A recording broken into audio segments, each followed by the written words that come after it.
Hello everyone, welcome to episode 77 of FPL BlackBox. Mark sadly cannot be here. He had a bout of vertigo earlier today. He's absolutely gutted to be missing out. But we've got super sub Adam Lafondre. He's here. It's Mr. Luke Williams. How are you, Luke? Where did that come from? I don't know. He just came to me. He was good, wasn't he, off the bench? Debatable. No, it was at one point. I'm pretty sure I did have him in my squad, so fair enough. I'll let you off. I'm good. I'm good, mate. I've just come from shopping, holiday shopping with my wife and two kids. So now I appreciate what pain actually is. You know, game week 1 should be a cakewalk. Absolutely. So looking forward to it. Yeah, I mean, what, 2 days to go? It's I don't know where time is going at the moment. It just seems to be coming around so quickly. And yeah, and now we're literally on the cusp of game week 1. How are you feeling? You feeling settled, ready to go? Any last minute deliberations? There's always last minute deliberations, and there's always going to be noise and information that comes out from now to the end. So I can't say that I'm 100% settled, but I feel a little bit better today than I have in the previous days, I think. And I think we're going to talk about it, but the news about the goalkeepers is probably forced a little bit of a tinker again for me today. And that, I don't know about you, but I was looking for 0.5 the entire time in my squad. It's always like you're just out, you know, it's obviously can't be 0.1 at this stage. So it becomes effectively 0.5. And then it was almost feels like it's been gifted to me. So I feel like I've got to take the opportunity. So again, I've had a little bit of a tinker, but you know, when you do it and you think, I'm not sure if that's right or not. So we'll see where I land in there. Interesting, because I think that was the big news today with Schmeichel leaving and Iverson getting added in as a 4-5. I wasn't 4 million. I wasn't expecting that. I thought he'd come in at 4-5 just in case, because I think FPL probably would have panicked and been like, oh no, we can't have a 2 starting Leicester.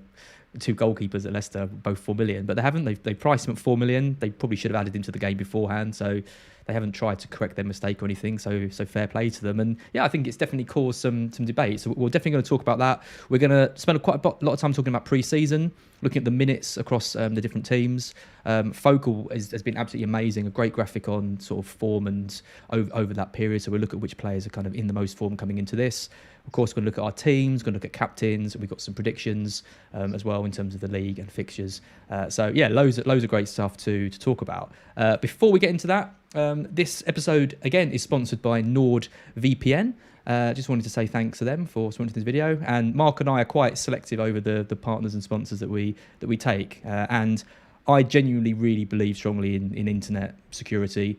I use a password manager. It's basically changed my life. I've got all my passwords stored in one amazing locked file across all my devices, really secure. And you know, with the hacks last year, you know, FPL is a game, but it's important, right, to us, and we don't want to get hacked and lose kind of all of our progress over the years and all that. And especially if you're using internet in public spaces, you want to make sure you're kind of protected. So NordVPN, amazing Trustpilot reviews, endorsed by all of the big time YouTubers, PewDiePie, and all that. It's the fastest VPN on the planet, and it's got different kind of packages as well. So there's a basic VPN, there's the password manager, which is what I use, and then there's also a file encryption service on the complete VPN package. So it's nordvpn.com/scout.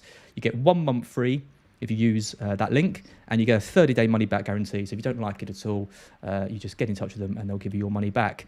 You're a big gamer, Luke. VPNs, are they useful in gaming?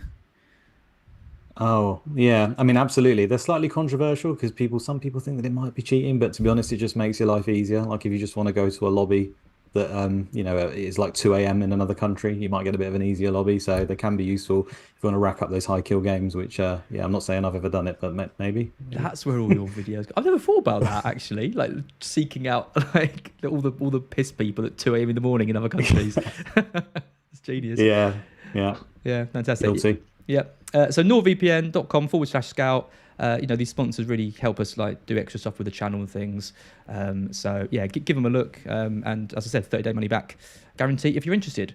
Right, let's get straight into it then. Let's talk about the big thing that landed today, which is the 4 million goalkeepers. We got Iverson and we got Ward, both there at 4 million. It's been really interesting reading kind of comments about how this is. I've stuck some on the screen. So Planet FPL James, who's someone who I respect a lot. His opinion, he's one of the best kind of minds in football and FPL. If you buy Iverson and Ward, please know there's every chance Leicester will buy another goalkeeper before the transfer window closes. Not worth the risk. FPL Irons, In my opinion, the money gained from owning Iverson and Ward doesn't outweigh the risk they don't play from game week 2 and 3. It's not even like the fixtures are incredible. A bit depressing, isn't it, Luke? FPL Plonker. Leicester have Arsenal, Chelsea, United in 3 of their first 5 games, and the fourth worst for XG conceded last season.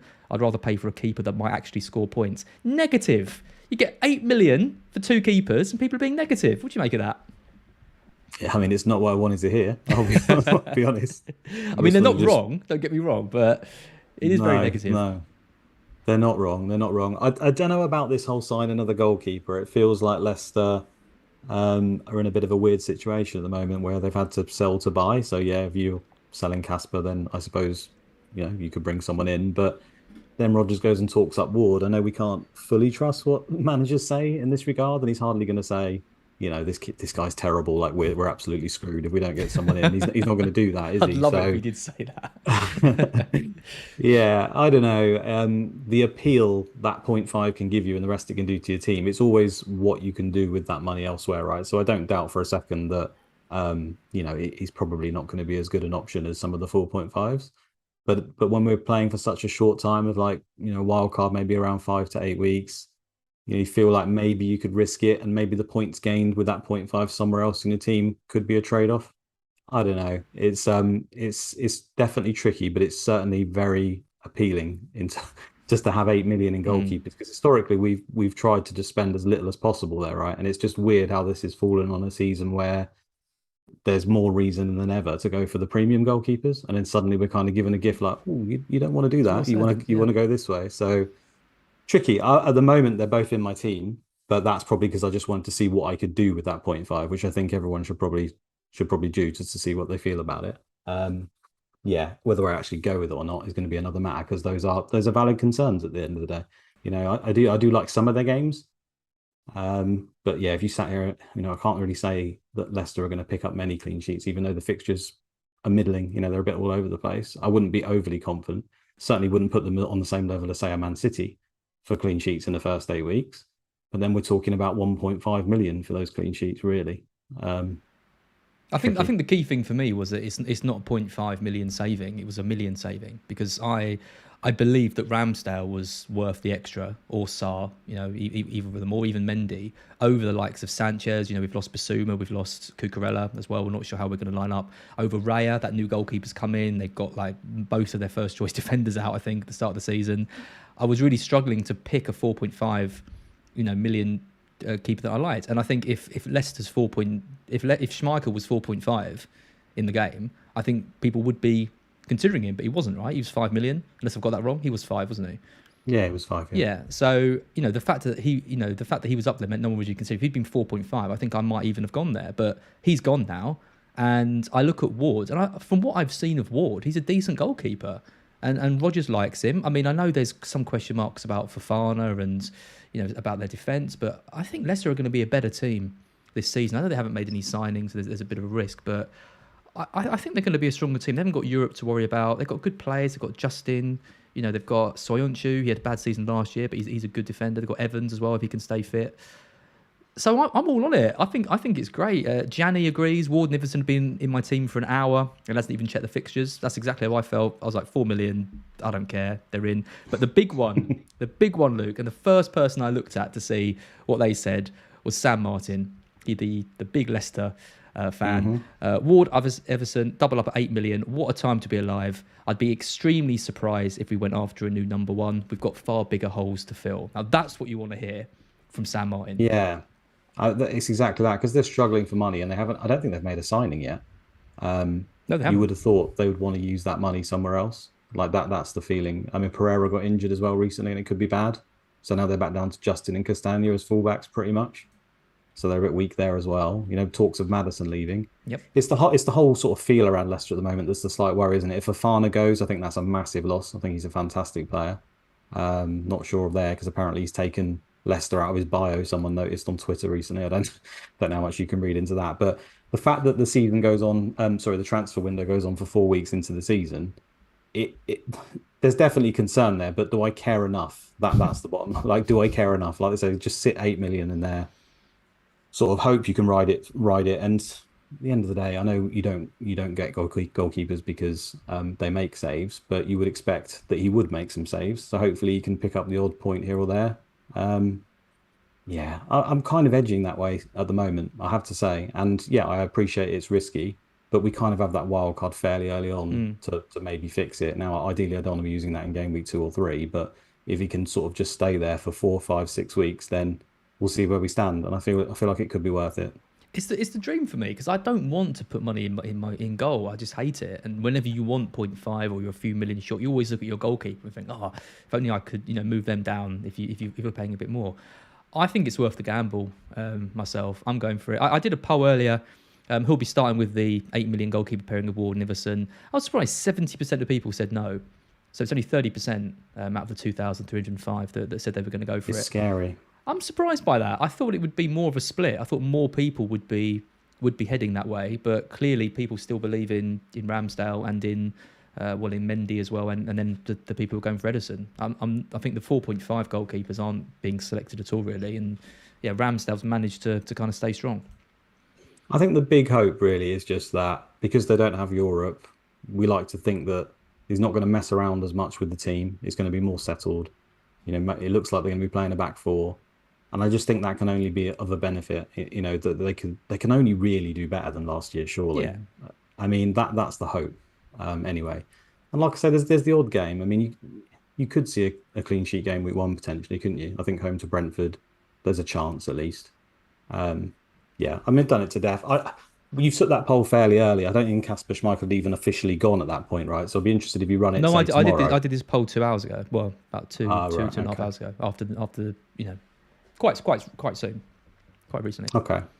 Yeah, no, I can understand people are risk averse and for a very good reason, right? All the top managers say you don't want to play risky at the beginning of the season. So, I'd follow them rather than probably me and you.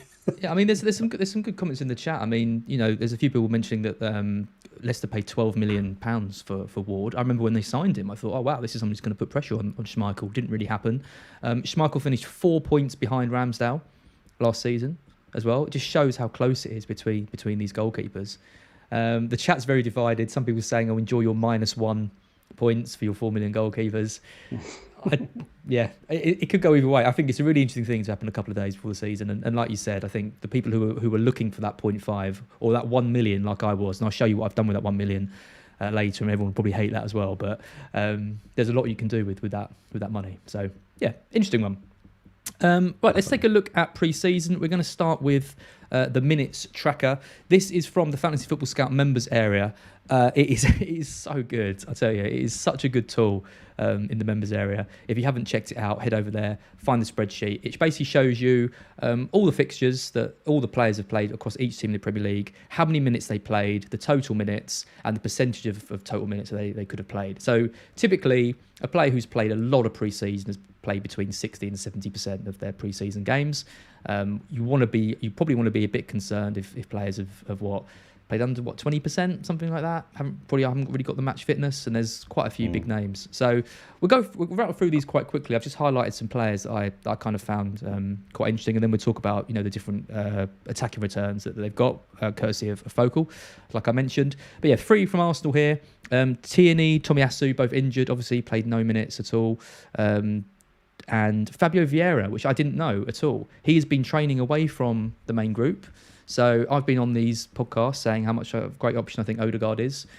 He didn't get anything, I don't think, in that big win they had recently.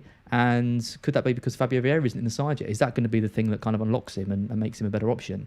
You didn't know that either, did you? That he hadn't played a single minute, Fabio Vieira, 30 million signing. No, I was aware he came and he was injured at the start, but I saw someone on Twitter saying he's an absolute baller XYZ, so I thought he'd seen him in like a separate group game at first, but then it turns out he's probably just watching a YouTube video where everyone looks like a baller. But he is apparently very good. But yeah, no minutes, it's obviously not going to happen, and I'm not even sure he would come straight into the team anyway. I feel like he's probably Odegaard's backup at this moment, and he'll sort of filter in throughout the season at various points in other competitions.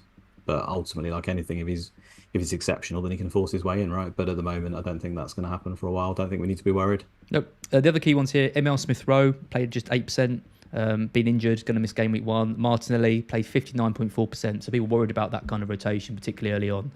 think Martinelli's pretty safe and pretty locked on to start the first couple of games. So you're good there. Nketiah has been playing quite a bit as well. Be interesting to see how that works with Jesus. He's just signed that new contract. I think he's going to play.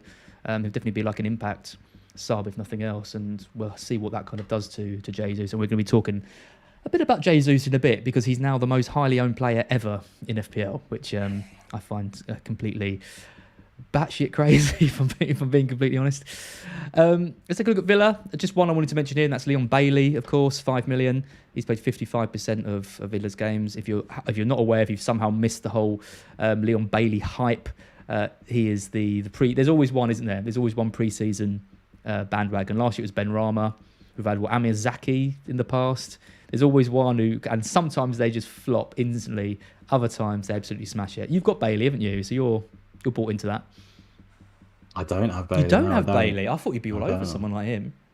No, it definitely appeals to me. For me, the thing with Bailey, I don't doubt that he'll start the season. It's twofold, really. I feel like he could come out at any point because they've got two good forwards that they kind of want to play, it seems, a lot of the time. And then also after game week 3, their fixtures just absolutely bomb. So it's like, at that point, I'm probably going to have a problem. And then where do you go? Because he's 5 million and there isn't really other options, right? So I might have freed up some money by that time. But that might be even overthinking it to plan for 3 weeks. But those first two are definitely decent. And obviously the Bournemouth game is very appealing. And you'd probably back him for some sort of return there, because he is an excellent player. Like he had really good stats from the Bundesliga. He came over with a reputation. In the small cameos he had at the beginning, he was electric. He looked really good. Whether that translates into FPL points is probably another matter. And obviously his injury record is pretty horrific. So yeah, a bit of a crazy price for me. I think that is too cheap for them to give him, given his potential. So like I say, I can see the appeal for the first few weeks. It's just after game week 3, I think maybe it causes you a problem, and that's why I've not got him. Aside from that, I do like him. I think I agree with that. And when I talk about using my million, it's for another Villa player, just to get that security, because it's a little bit worrying. In fact, spoilers, it's Philippe Coutinho, who I really wanted, but he's kind of that awkward price around 7 million. But he's played 50% of Villa's games in pre-season. I mean, this is what you want to see from him, right? You want to see him have a pre-season and things, because he's had so many injuries and problems and struggles for full fitness so much. But he's played the majority of games now for half a season, now had a decent pre-season as well. The question is, can he kick on and kind of take Villa to the next level? And Bournemouth away in the first game, it's a good fixture of him. So yeah, he's currently in my side, and yeah, we can talk about it in a sec. Coming to Chelsea, a few highlighted here. Ben Chilwell, 34.9%. Bit worrying, given that he's had this big injury, and I thought he'd play more pre-season, but he hasn't. Cucurella signing now as well. Bit too risky to go with him. Yeah, he's just an absolute no-go at this stage. You just can't, based on that. The moment we see him back in the team and playing, see 2 or 3 starts put together, maybe even 2, you can maybe start looking at it again, because I think he is an excellent pick. But you'd be pretty much crazy to pick him at this point, I think, just given that lack of time played. No information coming out from the club either, really. He's been around with the squad. He's been on benches and stuff, and I've seen pictures of him. It's not like he's in a protected boot or anything, but he's still not playing. So whether they're trying to keep an injury undercover or whether it's just they are protecting him, which would be understandable, then to go and sign Cucurella. I think that's also for a centre-back spot, though. Obviously, he can play there as well, and they are very light in that area. But it all adds up to he's just far too risky, unfortunately, because I do love him. He did play 67 minutes in their last game against Udinese. He missed the 2 before that. So right. you got to think that there's probably not an injury there, but there is definitely going to be some management around him. It's not like he's played 45 minutes in each game. He's kind of been played a bit, came out, played again. I think he probably starts game week 1, but I think James is just the better option at the same price. Even though he might drop in the centre back, he's just safer. There's some other ones from Chelsea I wanted to mention. Kante, he has only played 90 minutes to 20%. Koulibaly as well. He's only played 89 minutes as well. So 2 big defensive names for Chelsea. Maybe might take a little bit longer to get up to speed. I mean, I imagine Koulibaly's going to come straight in because they don't have anyone else really. But Kante we saw getting managed last season as well. That could happen again. And the last player is Broja. So Broja, poor old Broja, only 10% owned. Is he going to get a loan move somewhere? Is he going to stay there? I mean, he's the only striker at the club. They've got no one else as a recognised striker. So I think they probably keep him, and he probably gets some minutes at Chelsea. No. But They've got Batshuayi, haven't they? He's the one who's been playing, so you can see him in the middle there, 25%. So obviously Havertz plays up front. He's now. Do you know what? I forgot he was even still there. Well, that's the stage they're at. I think Havertz is, even though Sterling's actually played as the central striker, and Havertz went out to the right. I think they're just trying to see what works, to be honest. But Batshuayi has been the backup to Havertz during pre-season rather than Broja. I think they want to either sell Broja or send him out on loan or something. Okay. But it's surprising. I mean, when Batshuayi is your backup striker, there's a bit of a concern there, right? Wouldn't you? Oh, absolutely, absolutely. I think Broja is a very good player. Yeah. It seems like they're going to try Sterling through the middle and Havertz right anyway, going by their last game. So yeah, I guess that's what they're looking for. Yep, interesting. Liverpool, and again, I'm just skipping through to some of the main teams. If you want to look at this in more detail, head over to Fantasy Super Scout and check out the members area. You can download your own copy of this.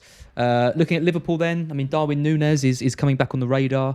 But he hasn't really been featuring a huge amount, 33.9% when he's been available for, and he's been available for all the matches. He is really getting kind of managed into it. Obviously, Jota hasn't played at all as well. He came off the bench and scored in the Community Shield. I'm seeing people go for him. He's appearing, isn't he, in quite a few teams. What's your take on Núñez? I mean, he was pretty good when he came on against City, but obviously the game is stretched. He's obviously done those 4 goals in pre-season at some point, cost a lot of money. You're going to be playing up front probably for Liverpool. You generate the most amount of XG, I think, in the league, attackably, quite often anyway, at least in the top 2. So, and he's only 9 million. So I can definitely see the appeal. The problem for me is we just don't know the minutes 100%, and virtually everyone in Liverpool's team is an FPL option. Yep. So you're left in that situation where going for him causes you to not go for one of the others, and they're arguably better at this stage anyway, I think, before a ball's kicked. Now, that could change very quickly if he is playing up front and he is actually banging the goals in, which would be a new thing for Liverpool, really. I think outside of Mane playing as a central striker towards the back end of last season, they haven't really had that central striker be the main focal point for goals unless Salah's played up there. So, yeah, it'll be interesting to see how that develops. He could be one of these players that everyone will have eventually, or it could be just that he gets bedded in. I feel like Firmino might start again and he might come off again, for example, in the first week. Yeah, so I think for me, it's probably one you can afford to wait on. But I can understand if people just think, do you know what, I think he's good enough. Even if he comes off the bench, he's fine. I'm going to do it. I wouldn't say, like, categorically don't do it. I just think it is a little bit too risky. Just realised I've cut a little column off. I can actually make this a little bit bigger. And now people can see move that down there. Okay, now you can see the percentage. I should have done, only just realised that. Sorry, everyone. I did mean to show that extra column. Don't know why I cut it off. City next. You can see here, De Bruyne. He's the most interesting one for me. I mean, there's actually the minutes for City have been quite interesting. You've got De Bruyne, 83% played, 224 minutes. Pep talking up his kind of pre-season as well, which is really interesting. Pep saying it's the fittest he's ever seen him as well. Bernardo Silva, 85.9, and Rodri. I mean, Rodri's basically played every minute, but they haven't had too many games. I mean, they've only had three games pre-season. So we have seen City start a little bit slowly, haven't we? In times gone by. Do you think this management of minutes pre-season is something to worry about? Well, I think Pep came out and said that they're going to be a few weeks behind some teams, and you can see clearly from here that's the main issue, isn't it? They're not going to be at the level of fitness of the other teams, probably just based on the fact they haven't had as many minutes in their legs. But when you're a top athletes, top players, they might have more natural ability in that area. They've obviously got top facilities, top training, so I wouldn't doubt that it comes along very quickly. If you remember last season, not that it's going to follow last season's pattern, but they were pretty bad in the Community Shield. Then they lost to Spurs, who were actually dreadful at the beginning of the season under Nuno. And then they sort of kicked into gear and started churning over. So whether that happens straight away at West Ham or it happens against Bournemouth, it won't be too long away, basically. But it's definitely like enough of a concern to think, well, they might not start bang at it. But they were okay against Liverpool, right? I mean, they ended up losing the game, but I think statistically they were actually better. And if Haaland didn't miss some of the chances he missed, it could have been a very different game. So it's probably not too much of a thing, right? Yep. And just mention some of the others. I mean, we know about Foden not playing a huge amount. He got 32 minutes against Liverpool. That's all he's played pre-season. He has been training with the under-23s. We know he's going to come back into the team, and he'll probably get 30 starts in the league. But Again, I think at 8 million, he's probably too big a gamble to start with. But then you look at some of the others. I mean, Gundogan. Don't know if Gundogan's been injured, but I mean, he's barely played. No, he's had a vaccine thing. Has he had a vaccine thing? Same as Foden and same as Stones, who haven't been with the main group. Laporte's been injured. You can see their squad's actually really, really small. It is, isn't it? A lot I know. Yeah, and that's the thing. He doesn't often actually like to use the kids in the Premier League as well. Quite a few times he's had the opportunity to, and he often won't. And then even you go to the League Cup and you think, oh, he's going to play the reserves here because there's no reason to play him, and he'll play most of the star players in there. You know, might give the odd one a rest, but yeah, it's a small squad. He's going to be relying on people not getting injured and stuff, and they're all going to get minutes, I think, out of those players there. I think most of them will see some time. Even Palmer, I think, is going to get more minutes this season. It's going to be interesting. I do think Foden is the one to go to in midfield, to be honest with you. Whether he starts versus West Ham, because he hasn't had much of a pre-season, is debatable, but he came off the bench and he was straight away, just showed his class instantly again. He'll be the one for sure. It's just can you risk when you've got like Mount and Kulusevski and Saka and Diaz. That's it. Foden is probably quite far down, particularly from game one. I imagine when the wildcard rolls around, or maybe even before that, game week 3 or 4, maybe even against Bournemouth in game week 2, we'll be considering him. Is there not an argument, though, to say, well, I'm very confident that Foden's going to play. I think he's going to play against Bournemouth, for example, and be ready to start. He may even start West Ham. So I just have him in there and I take whatever minutes he gets on the chin versus West Ham, because suddenly I've got potentially a very good pick there home to Bournemouth. Is there an argument to do that or not? There is, but I mean, it's the same. You can argue the same thing as why people are starting with Kane or Son and then switching over to a Man City player, right? I guess you could do that, absolutely. And I'm debating whether just to start with De Bruyne or go with Son and make that switch over. I mean, you could do the same thing. I mean, Saka, for example, you could start with Saka, move him over. Kulusevski got Southampton, Richarlison's banned. Saka's home to Leicester, right, in game week 2 and stuff, though. It's really like, that's a hard transfer as well, isn't it? Well, Kulusevski, I mean, Kulusevski could be a really good game week 1 punt against Southampton that not many people have got, and then you move him over to Foden in game week 2, for example. Yeah, and that's the thing. It's like, would you want to do it that way and book in a transfer, or would you want to just start with Foden? Because we all know booking in transfers, like you tried to tell me last season, is generally a bad idea. Yeah. So it's, yeah. But then, of course, Foden might not just be fit enough. He might not even start the Bournemouth game. This is always the thing with the Man City players. At the moment, from what we know against for Man City, if Haaland's come in as number 9, Foden has generally played on that left-hand side, whereas Grealish has looked like he's been good in pre-season. He's had lots of minutes, as you can see, right near the top. Started again in the Community Shield. So where does Grealish go? Because he can only play on the left side or as a false 9. So basically what the fans are thinking is that Foden's going to end up on the right-hand side, and there's been some talk about it, but it's not really happened a huge percent of his career, like hardly at all, really.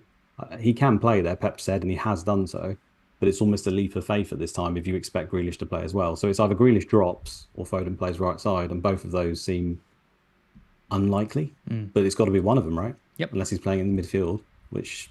I don't think so. It is interesting because there's and Alvarez as well. I mean, Alvarez clearly is a hell of a talent, and looks very good. Doesn't he? He's not going to start, but he's going to eat into minutes. Yeah, it's going to be a small squad, but rotation is going to be there. I mean, what we can be sure about though is that back 4 for game week 1. I mean, you look at John Stones, hasn't played a single minute. Laporte hasn't played a single minute and is injured. I think out till September. So I mean, you're the Man City guru, but it's going to be Ederson, Walker, Ake, Diaz and Cancelo, isn't it? I mean, that's pretty much all they've got. They haven't got any other players that can play.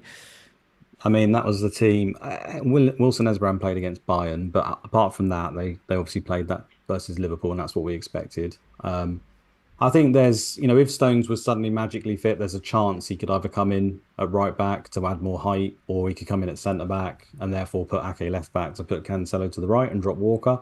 Like, there's always a chance with Pep, right? But do I think that's going to happen? Probably not. So, yeah, I think we're fairly secure. I think this is going to be the easiest team selection you have from Pep for game week 1. I think it's pretty obvious he's going to start. So unless he puts in a real wild card name, I think you'll be right. Yeah. I think the impact of Foden and Alvarez will, of course, Pep, something to think about. Outside that, it's either going to be the same team or those two might find their way in for either Mahrez or Grealish. I think that's probably the only things we need to think about for game week 1. Yep. 2 more teams just to look at. Let's look at United quickly. Was amazed to see Van der Beek right up there, second most pre-season minutes for him. Reckon that is a sign that he's going to get some more game time under Ten Hag? You'd have thought so. Yeah, it's a tricky one, isn't it? Because it's a completely new manager and it's just not really worked. So that's one of the ones where pre-season we like to think can help guide us because people poo-poo pre-season and I do it myself, but I think that's one area when your squad, some players want to leave, some players don't. You get new opportunities and you see how many minutes they're playing. Sometimes it can be a suggestion of what's going to happen, and other times it can just be because they didn't have any other option and he wants to put him in the window or whatever. So I do think he probably will start the season because they need a little bit of solidarity. I don't know if they can just go straight in with Ericsson and Bruno as eights and then Fred as a DM. I mean, if they do, it just feels like that's too leaky in midfield. So I think one of McTominay or Van der Beek will probably play alongside those other two. It's going to be a big step up for him. I mean, he couldn't get in the team at Everton, for example, couldn't get in the team under two previous Man United managers, and now suddenly he's being part of this new look, high pressing, high intensity Ten Hag side. So yeah, interesting one. I mean, Ericsson's barely played. He did play 61 minutes in the last game. But I mean, look at Ronaldo right down there. Obviously, only played 45 minutes in that game. Left the game early after the match. Then you had Ten Hag coming out and saying it's unacceptable for players to do that. Martial's played 54% of available minutes. No brainer in it. There's no way Ronaldo starts. It's not looking likely, is it? Even just forget all that other stuff. Just the fitness wise, 45 minutes is probably not enough. I don't know. Does anyone care though about Man United players? Like, I feel like that sort of brief flirtation was about 3 or 4 weeks ago for some people. I never bought it, but some people did. I think outside, and Sancho's then got ill, right? Where I think he's probably the one where you could say might have some long-term appeal.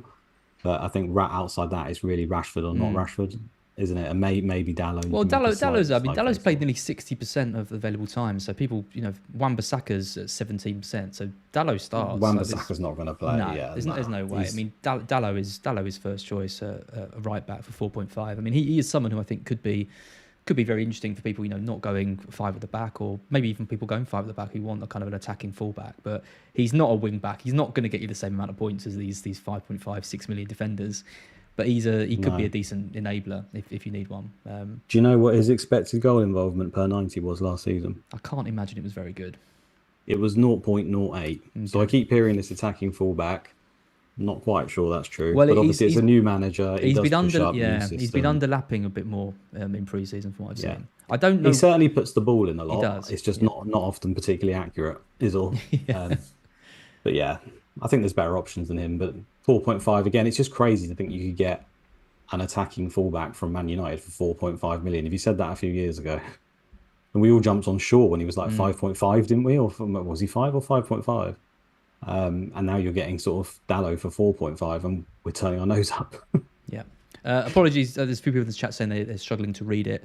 Sorry about that. I can zoom in a bit, but it's probably a bit late now. We're going to move off this in a second. Again, though, like all of this stuff is in the Scout members area. So, I'm just reading through some of the big names anyway. It doesn't really matter if you can't read this. There's a lot of stuff going on. So, yeah, head over to Scout members area and have a look at it if you want to look for yourself. The final team I just want to talk about is Spurs. I've highlighted. I'm just going to zoom out again. This is freaking me out looking at it like this. It seemed like a good idea. It's Spurs. So, I mean, the big name obviously is Perisic. I pretty much decided to myself if Perisic starts in their last match, I was going to get him in my side. He's only played 29% of the 105 minutes pre-season. He played 75 minutes against Romelu, which was enough for me. His competition is Sessegnon, of course. Where is he? He is on here because I saw him earlier. He's there. He's played 45.8%. He's only played 15 minutes in the last game. Perisic starts game 1. I would bet anything on it. Spurs are going to go all out to win that first game by a massive margin. They're going to really want to put down a marker. Perisic is light years ahead of Sessegnon. And I said this to Janny, that's not a slight on Sessegnon. I think Sessegnon's a good player, but Perisic is a World Cup. I know he's getting on a bit, but he's a world-class player at left wing back. He's won titles. Conte loves him. There's no way he doesn't play the majority of minutes when he's fit. When the Champions League comes round, okay, maybe, but until then, he's nailed on. I think he starts every game. Yeah, I think if he's fit, he's going to play. And yeah, he might come off in games, but I think the upside is there. I think that it's too good to ignore for me as well. But I do appreciate that there are other options that you can go to for like 0.5 more, like a Diaz or something, and is obviously just going to rack in the clean sheets, and that's the way that some people want to play. But I couldn't live with myself if I didn't have Perisic, put it that way. So I want to have him in my team. And come game week, is it 4 or 5 where there's a midweek game straight away? I Mm, think that might be the first time we had a problem. Obviously, away to Chelsea isn't a great game either. But I think that home to Southampton game and the other games are good enough where I'm happy to have him in my team at that price. I think it's too cheap for a player who could potentially I hit agree. 5 to 8 goals, maybe even more if we get lucky. But you sort of put him down for 5 to 8 maybe during the season. Probably score the most goals of all defenders, I would say, across the season. Well, who else could probably match him? Maybe James, but I think you From probably what put I've James seen of Perisic. Perisic, I don't think anyone's going to match the goals he gets. No, I wouldn't have thought He so. is, Assuming he gets the minutes right. yeah. If he gets a 59th minute sub, it's going to be very, very annoying. But I think there's more He's chance just that exciting though, isn't he? I want to fill my team with exciting players. I just don't think it gets much more exciting than someone like Perisic. You're going to be watching that game and he's going to be in and around the penalty area so much, shooting on sight. He's got such a good expected goal involvement, especially from shots in Italy. He's I going to think the love playing in that system. system. Yeah, I think Son, who obviously plays slightly on the left, basically drifts into the centre and becomes the main striker, giving Perisic that side of the pitch. So as long as Spurs are on the front foot, he's too good of an option for Yeah. me. And you'd expect them to be in the front foot. I mean, Southampton, they generally play with a pretty high line, right? I know they've changed to they're playing a back five or 3-3-5-2 in pre-season. But is he going to change his ethos where he doesn't push them high up the pitch? I'm not too sure on that. If they do, that feels like it could be tragic into against Spurs because they're the perfect team to kind of break that system as well, aren't they? Well, do you remember You the know, game when Kane just kept lumping the ball over their heads and someone ran onto it yeah. and they just didn't change for the whole match? You'd like to think that he would learn from that, right? But we have seen that doesn't always, that's not always the case with Mm. Hassan Hootel. So we'll see. We'll see. Will he just sit in or will he just try and push forward? Because he always likes to be an attacking, progressive manager, even if the players aren't up to the way he wants to play, I think, sometimes. So it's scary for those that don't have any Spurs players this game, I Yeah, think. absolutely. Yeah. Yeah. No, absolutely. At right wing back, Doherty is really popular. He got the nod in the last pre-season match against Roma, played 67 minutes. Royale's played more minutes, not by much. They both played about the same, but worries about Doherty's injury. I think have been allayed, given that he's played a significant amount. You've got Jed Spence there as well. He's only played 5%, and Conte's basically said he's not ready to start. So it's going to be a straight up between Doherty and Royale. Doherty is better than Royale at white wing back. Started the last preseason game. I think it's pretty safe to say that he starts as well. So I get the appeal of him. Gianni's got a double up with Doherty and Perisic. I believe you have as well. I completely lost you for a minute there. You just completely blanked out as. Did I? Oh, Yeah. think Sorry, I don't know if it's my internet or not. I got to Doherty and then Emerson you and then stop listening Doherty's to going me. to Is start. basically what happened. No, I got your internet connection is unstable, but maybe it just, yeah, I don't know, misses watching Netflix or something. What was the question? Sorry, mate. The question was, seeing more and more people going with the Spurs double up, Perisic and Doherty. Oh, yes. You're one of them as well, I believe. Yeah, I think Doherty plays against Southampton, basically. I don't see why you would need Emerson for that game. Against Chelsea, I'm prepared that he could not play that game, as in Doherty might not play and Emerson would. But again, it's kind of that upside, and I don't mind the 5 million slot because I feel like there's a lot of options you could go to. Like you could go to Walker potentially if you wanted to. Well, I could because I've got a Man City spot open. Cucurella's obviously signing for Chelsea. You've got Gabriel. I think it's a very nice safe pick at that price. There's a lot of places for me to go if that is tragic. So I'm prepared to risk it on the chance that I just really like that home to Southampton game, and I think he is the first choice in that position at this moment in time. So yeah, it's a risk on the expected minutes, but you know me, I always like to try those risks because I feel like that's where some of the edges can come against these very, very safe managers, the ones I'm trying to beat. I can't beat them by playing as safe as them because they're just better than me at it. So I want to try and spike some hauls, basically. Yeah, I really like that 5 million bracket for defenders. I've got James, and I'm debating whether to bring him down a little bit. We'll talk about our teams later, but I do kind of feel like having a 5 million defender. Like you said, there's so many options. Walker, Trippier, you've got Dean and Cash there as well. You've got Gabriel, Zinchenko.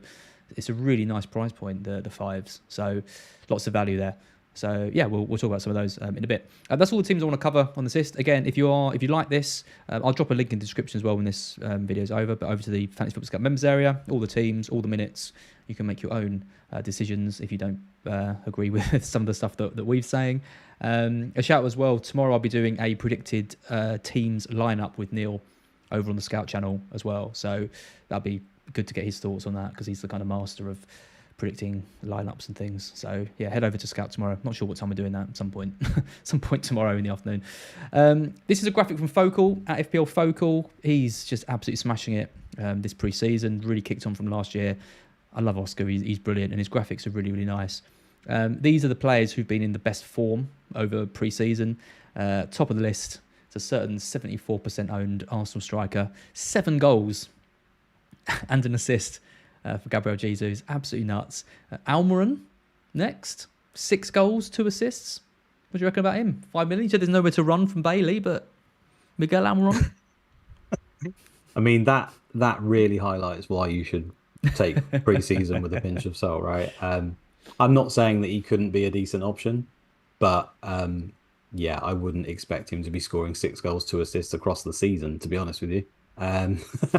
So yeah, that's just not for me at all. I've never say no on any player in fantasy, because we all know that things can change for players. You know, things can happen that can change it. I'd be very surprised if that changed, though. So for now, I'll go for no on that one. But I'm open to it if he can improve his underlying data. His underlying data is shocking. If you just go on FBref and look at Almiron for many seasons, it's utterly tragic, bless him. So for me to think that he's suddenly become a god is a bit of a leap. I feel like, you know, it's not a big enough sample and against some questionable opposition. So I'm going to ignore that one.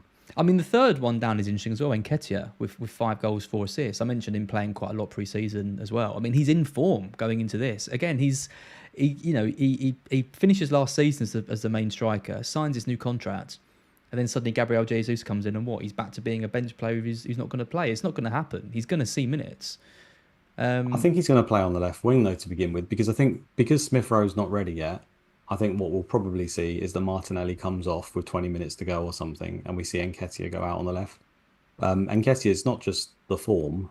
His data has been very good since he came into the Arsenal team, and consistently which is good for the fact that the Arsenal system is looking pretty good, and he's a good player. So yeah, he's obviously not a pick, right, because he's not going to start, but I think it's probably Martinelli he takes minutes off to begin with rather than Jesus. Interesting. Maybe yeah. eventually. I mean, he has been experimenting with 2 up top as well, with Jesus kind of as foil for Nketiah. So there's lots of different systems that he can play.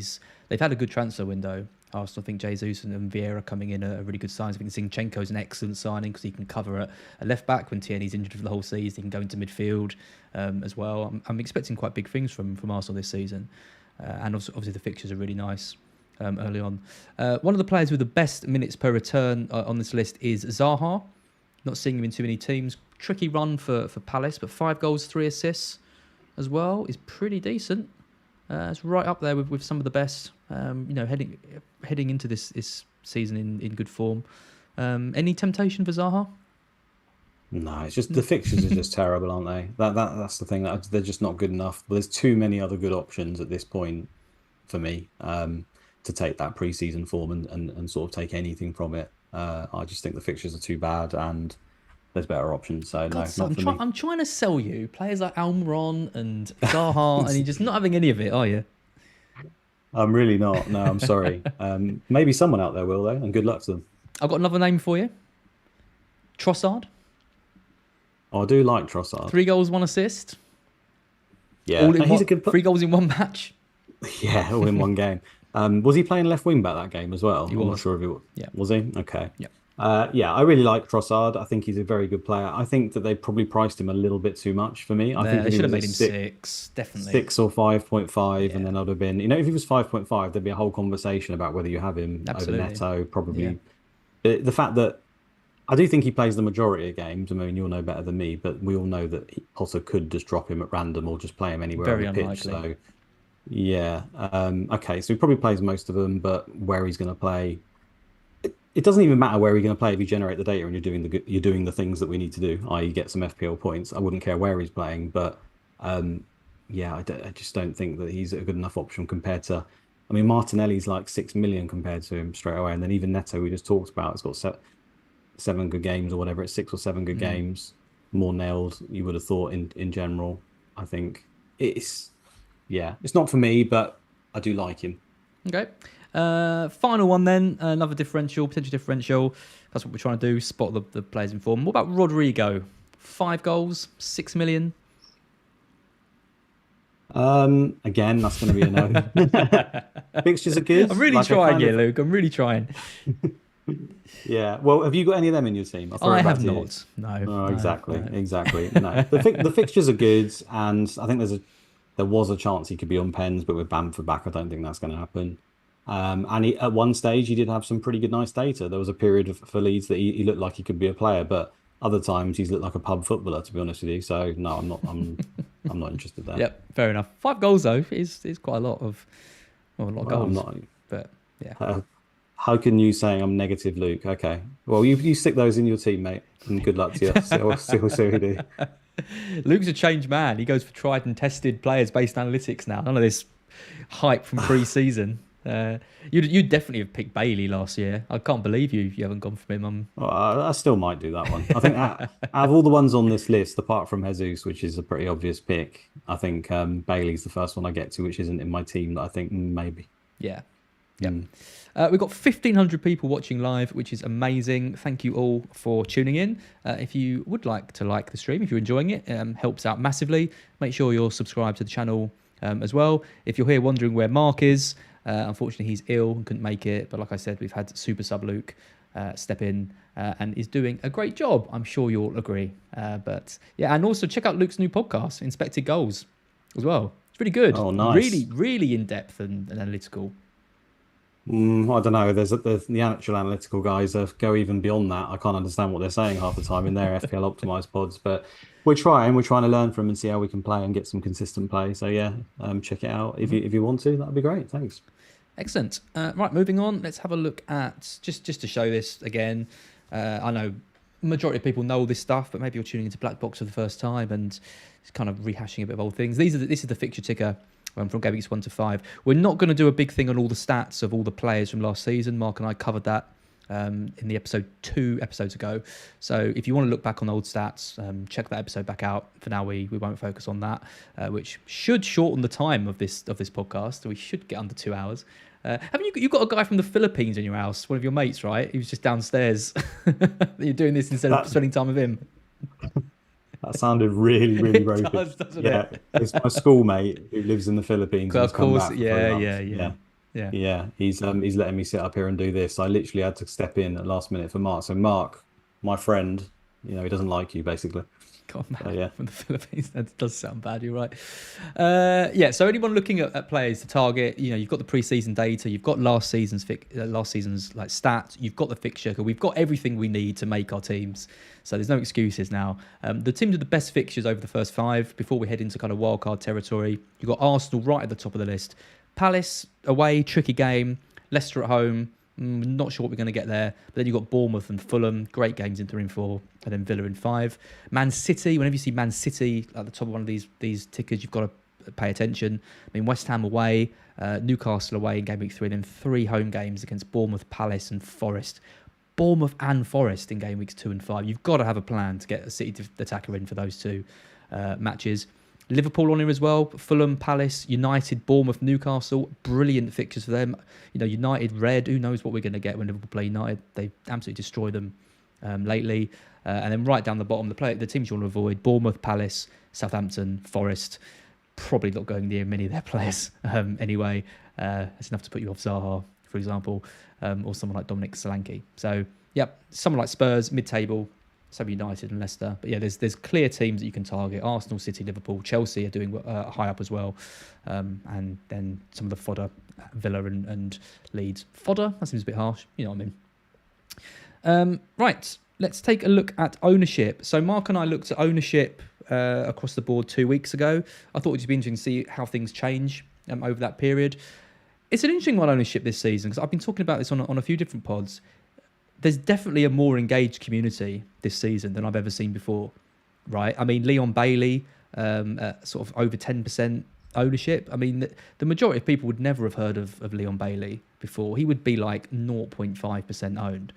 To be 10% owned, I think that shows that a very high proportion of the game are paying attention to this kind of thing. Now, does that change the way you play at all? Are you relishing the battle next season, or are you a bit worried about the competition? I couldn't care less about ownership, but what I will say is that it's worrying, like you say, that usually when you look at these at the beginning of the season, or it feels like it, that you can sort of look at a few of the names and just sort of snigger to yourself. And this time, Mm.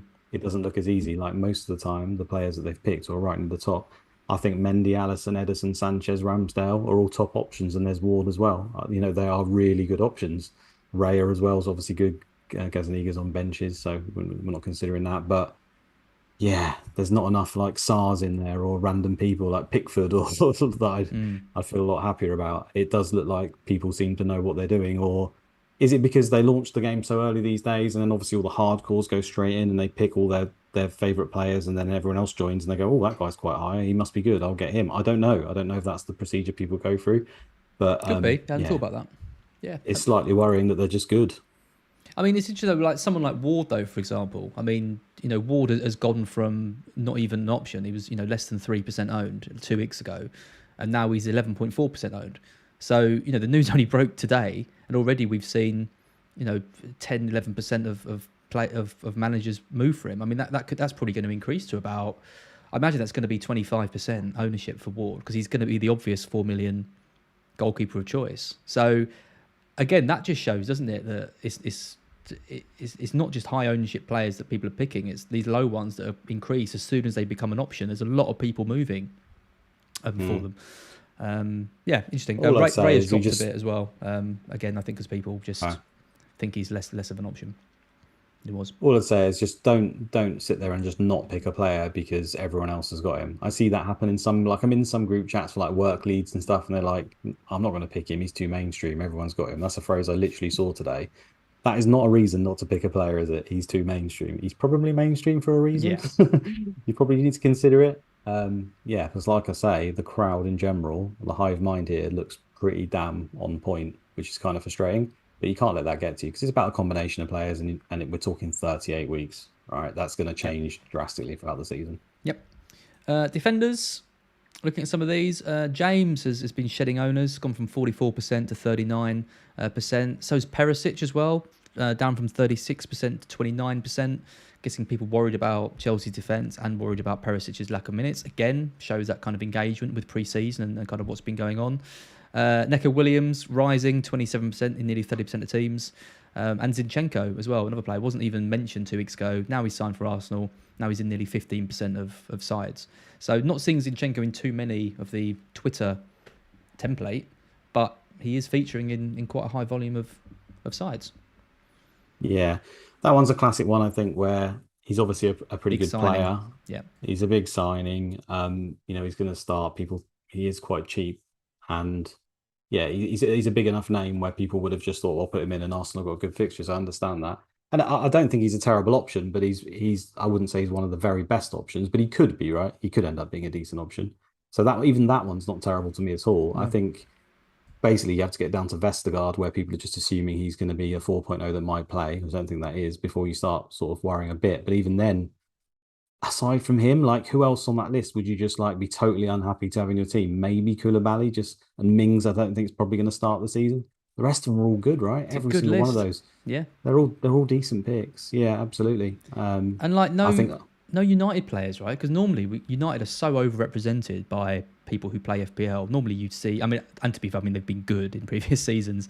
Not for a little while, but the fact there's no United defenders on here. There's no Maguire. There's no De Gea or any of these. Well, there's a couple of names that appear in a bit, but they're not as highly represented as they used to be. And normally you think all the United fans would just want to grab them and not even think about it from an FPL perspective, but not really happening. it's your fault for putting out content like this. You're causing this. You realise you are making our competition better, and that's not fair. It's not on. Good. I want Maguire in here. Yeah, I know. Well, Vestergaard's there at 4. There you go. What else you think? Yeah. He's probably the only one. Looking at mids, quite a few sort of interesting changes here. Bailey wasn't mentioned 2 weeks ago, for example. He's now 12.4% owned and rising. Someone like Bruno Guimaraes, he was 20% owned. That's gone down to 13.2%. Odegaard increasing 9.5 up to 14, nearly 14%. Martinelli as well increasing from 12 to nearly 20% as well. So again, they're good players. climbing up the list into people's teams. Yeah, I think most of those are good options. I think there's a little. I think this is probably the weakest list overall. I think there's a few options there that I wouldn't consider to be, or I've not even considered really to put in my team. I should say a few, but it's still few and far between. Like I wouldn't put Ward-Prowse in my team, but I wouldn't argue if someone wants to say, well, I'm going to have him and I'm just going to stick him all season. I think with the wild card situation, that's probably not the way to play it, but fair enough. Yeah, Rashford we've already talked about could be a bit of a differential. The fact that he's so high, when he's not even played basically for a whole season.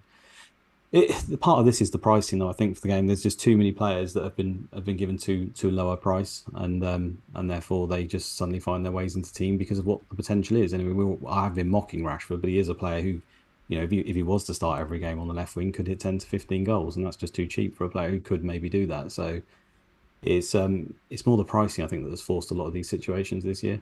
I actually thought Rashford would be higher at 10%. I mean, he was when I looked at the community template, he was like locked on in that. I thought he could be approaching sort of 20% ownership in the game, given that he plays for United, given his price. But no, he's stuck at 10.9. It's actually down from where it was 2 weeks ago, where he was 13%.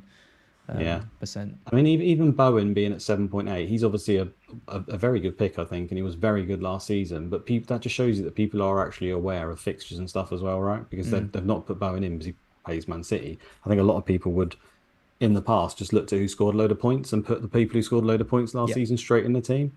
So they're at least paying attention to the fixture, even if it is only game week 1. So I think the competition's stepping up overall. Whether that lasts for 38 weeks is another matter, but I think right from the beginning it is tricky. And I think the team is very templatey across, say, Twitter and across the masses. It's not too far apart, is it? Often you have like the masses template, and then you have like the Twitter template, and they don't really align. But I feel like here they do quite closely align.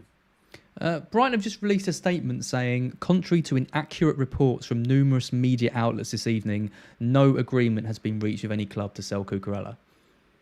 Interesting. Okay. Now, that is interesting because why, if the plans were to sell him, you would just... you can't release that statement and then sell him tomorrow. It's weird. I think they're just making it clear they don't want it to happen. If the player wants it to happen, these things usually do eventually, don't they? Yeah, I mean, it will happen, but it's a weird statement when you know it's going to happen to say there's no sale. Because that's like the fans go, oh, okay, now we're not going to sell him. And then a day later you sell him anyway. It's like, well, what is that? What's that achieved? I think Romano didn't he tweet that it's happening? Yeah. So that usually when that happens... if he gets a here we go wrong, that'd be amazing. I'd love that. Just ruin his... I think it was a here we go. It was a here we go. Oh, was it? Okay. It was a here we go. Yep. Interesting. He must be pretty sure, but yeah, interesting. Just one other player I want to mention this list is Diaz. Diaz was very much the template midfielder, 30%. He's down to 23% now. I'm seeing him in less and less sides. People are moving towards Robertson. Obviously, people are moving for Nunez as well. I'm not convinced. I think is he the best 8 million midfielder? What do you reckon? He's certainly in the conversation. He is definitely in the conversation. He is, isn't he? I think Saka probably is the best just because of the length of time the fixtures are good. And now we don't know for sure he's on penalties, but it looks stronger that he's going to take most of the penalties. Suddenly he probably jumps to the top. But I think Diaz is still there. Like just because he didn't score or assist versus Man City is not a representation of him not being a good pick. And Robertson was very good in that game, but he's playing Fulham game week 1. He could quite easily haul in that game, right? I think, and Jota's still injured, so he's still a top tier pick to me. I think it's just the realization again. Some people, they need to see it. They see that Diaz comes off early, and they saw Robertson start, and they saw him play very well, and suddenly I'm guilty of it. I start looking at my team and taking Diaz out, putting Robertson in, seeing what I can do. I'm sure everyone in this chat has probably done that and spent a lot of their time debating between those two players. I just think they're both great, to be honest, and it's going to be tricky. It got me. I took Diaz straight out and put Robertson in after that match. Yeah, can't lie. Yeah, you can understand that. I think the real appeal for having Diaz is more that 8 million midfield spot, as everyone keeps saying, has so many good options. Now, how long? This is something I wanted to ask you actually, because people seem to have this in their mind. Well, I can just swap my 8 million midfielders in that spot, but surely that only really lasts for about 1 to 2 weeks before they all start having 0.1 go. In different areas. If Saka scores 2 goals in the first game and then he's home to Leicester, you're probably not going to sell him. then you might sell him and generate some money, maybe to then use for swaps. But my point is, they're going to quickly unalign all over the place, and you're not going to want to sell players you've got value tied up in, and you're not going to. Do you know what I mean? Well, yeah. I mean, Buy players. my other disagreement to it is you getting Diaz for that role, but when are you going to sell Diaz? You're not going to sell him before Palace at home or United away or Bournemouth at home. Like if you're getting in Diaz, you're committing to him for those 4 weeks at least, unless he just doesn't Well, play, which isn't going to happen. you might say, okay, I don't want him away to Man United. You might think that's a bad game and think I'm not going to. I think some of the other eights on that particular game we have fantastic games, right? Okay, so I might sell him for that week. But then the player you're bringing in might have already gone up as well because they might have scored, it might be Mount or someone like that who scored and gone up 0.1, 0.2. Can you even make the move by that time? I'm not sure you can. So I like having an 8 million midfielder and then maybe you have the flexibility for like 1 or 2 weeks, but it will quickly go. I think Diaz, if Diaz doesn't get an attacking return in game week 1, he will 100% fall in price before game week 2 at 23% ownership. Yeah. But I think because people will probably have 3 Liverpool, does that mean you think they're all going to be taking hits to sort that? Because that's the only way they can sort that. I just think there'll be panic because there'll be other 8 million options that look good. I mean, Saka is, Saka, Mount, Kulusevski, and then one of Mahrez or Foden ahead of Bournemouth. I mean, if Foden comes off the bench and even gets an assist or a goal, we're going to see people moving for him. Mahrez as well. There's these players have to consistently start. And game week 1 is always panic stations, isn't it? You build your team, your players blank, and you think, oh my god, I've got to get rid of them. So I think Diaz has to get something for owners in game week 1. It's one of the reasons why I'm avoiding him. I'm not saying he can't get something against Fulham. Of course he can, but I'd rather have Robertson, I think, for that game.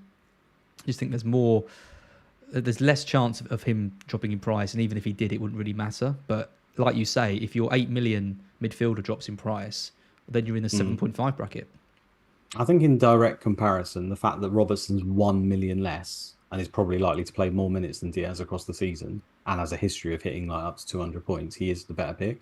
But it's more about a structure thing, isn't it? It's basically if you go Robertson, you start to look at 5 at the back teams and then weaken your bench and then not have that 8 million midfielder spot. So it's a really tricky one. I still don't know which way I'm going to land on that. I think a lot of people are in that same position. Yeah.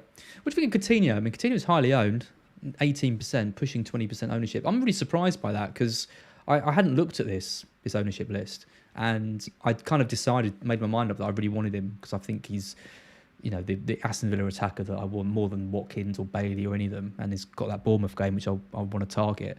But 18% ownership's high, right? Is that just because he's a big name? Is that because of the Bournemouth game? Well, you tell me, you're the one within his team. I can't understand that personally. I think the Bournemouth game is great. I think that's good, but outside that, I really don't like that pick. Interesting. Okay, maybe he's a new pick. I mean, the only new pick on this list is Bernardo Silva, isn't it? I mean, he's the casuals choice at 8.2%. He will start. He's the new Kante, is he? Yeah, I mean, he will start, but I think that's when they realise that's all they've got left for a midfield spot, and they think, I should probably have some Man City in my team, and then they go for him. Okay, he could do fine, but his underlying data is just not good enough, is it? So, not for me at all, that one. No, I agree. Forwards, here we go. Gabriel Jesus, 73% and rising, up from 60.5% when we did this a couple of weeks ago. Look at that drop for Haaland, down from 60% to 46.8%. And that coincides with a rise for Kane, 26.3% owned, up from 19.8%. And Darwin Núñez as well, up from 11% to 20%. He's in a fifth of teams now, Núñez. I mean, if that doesn't show you how reactionary people are to one game, then I don't know what does. Haaland missed some chances, didn't look the best. Darwin came on, looked fantastic, and there you go. And that's what you're talking about people panicking after 1 week of football. It will happen again after game week 1. People will react massively. I can't see how Haaland's performance personally would turn me away from it. I think people, most of us watching this, would have looked at that to see, well, how many minutes is Haaland going to play? That's the main thing to take away from this. He got a whole heap of chances against the second best team in the league. And he didn't look bang at it. I'm sure he's not fully fit, and Pep said as much as well. But I just said it's only going to take him 2 or 3 weeks to get there, and he could quite easily have scored 2 or 3 goals in that game, even when he's not fully fit. So, I really like Haaland. I think in isolation, Kane home to Southampton, Haaland away to West Ham. Yeah, I can see why people would start with Kane instead. But then straight away, I feel like Haaland's probably the better pick from that point onward. If he onwards. scores one of those chances he had, he's staying at 60% owned. Yeah, I think that will climb very quickly if he scores. I mean, if he scores against West Ham, like you say, the people are going to be bringing him in droves for the next game. It's interesting. I was watching Burning Questions over on Scout earlier with Sonaldo and Praz, and Praz is very authoritative. I like it. He's very Oh, do clear you? in what he believes. I do, apparently. Yeah, that's clearly what I like. God. But he's very much of the opinion that you shouldn't be getting Spurs players and switching them out in game week 2. That banking a transfer is important. Banking a free transfer is important, and using a transfer, locking one in when anything can happen in game week 1 is a problem. And I listened to that, and I mean, at the moment, I'm planning on starting with Son, swapping him out for De Bruyne in game week 2. But I think he's probably right. I think the play might just be to start with Haaland or De Bruyne and ride out game week 1 and go into game week 2 and have that extra transfer. What do you think? Yeah, I think that. I mean, I'm starting with Haaland. I think he's going to start versus West Ham, could easily do very well. But also, I don't want to have to book in a transfer of Kane to Haaland. You're right. I think that there could be anything that goes on.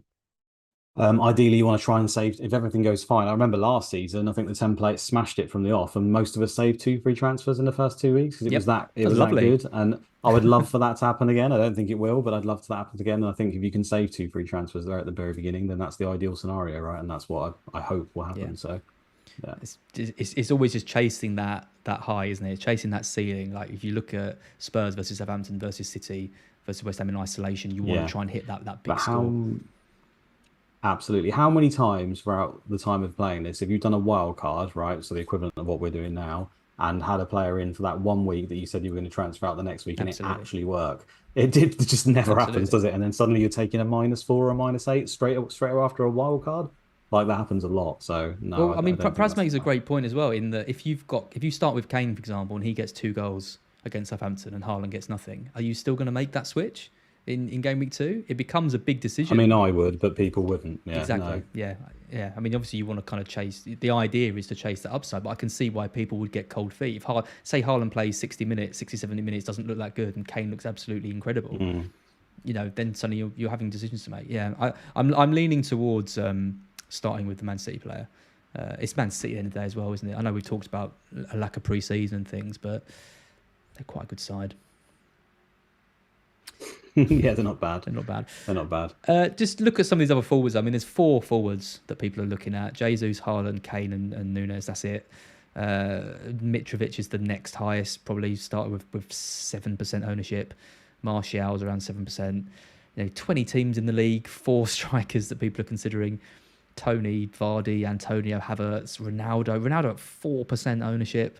Watkins 3.8%. It's pretty grim reading, isn't it? I mean, we talk about it on every pod we do, but it really is poor this season, and people know it. It's not like people are. You would think people who've never played FPL before would come on and be like, right, I'm going to select 3 good forwards and go for it, but they're not. No, I think they've suffered from the fact that they were awful last year in general, most of them. And then their prices don't seem to have come down compared to the rest of the midfielders and the defenders and stuff, or at least stayed the same. It looks like there's just too much overpricing going on. I do think there's Wilson right down there at the bottom. Yep. I think he could be fine, but the price is just like when make you compare it to others. Or even make him 6.5. And then you've got Bamford as... Bamford's not even on there. I think Bamford's like 2% owned, something like that. His price is very much based off of his, debut campaign in the did he play in the Premier League before that? He did, but not for Leeds, I think.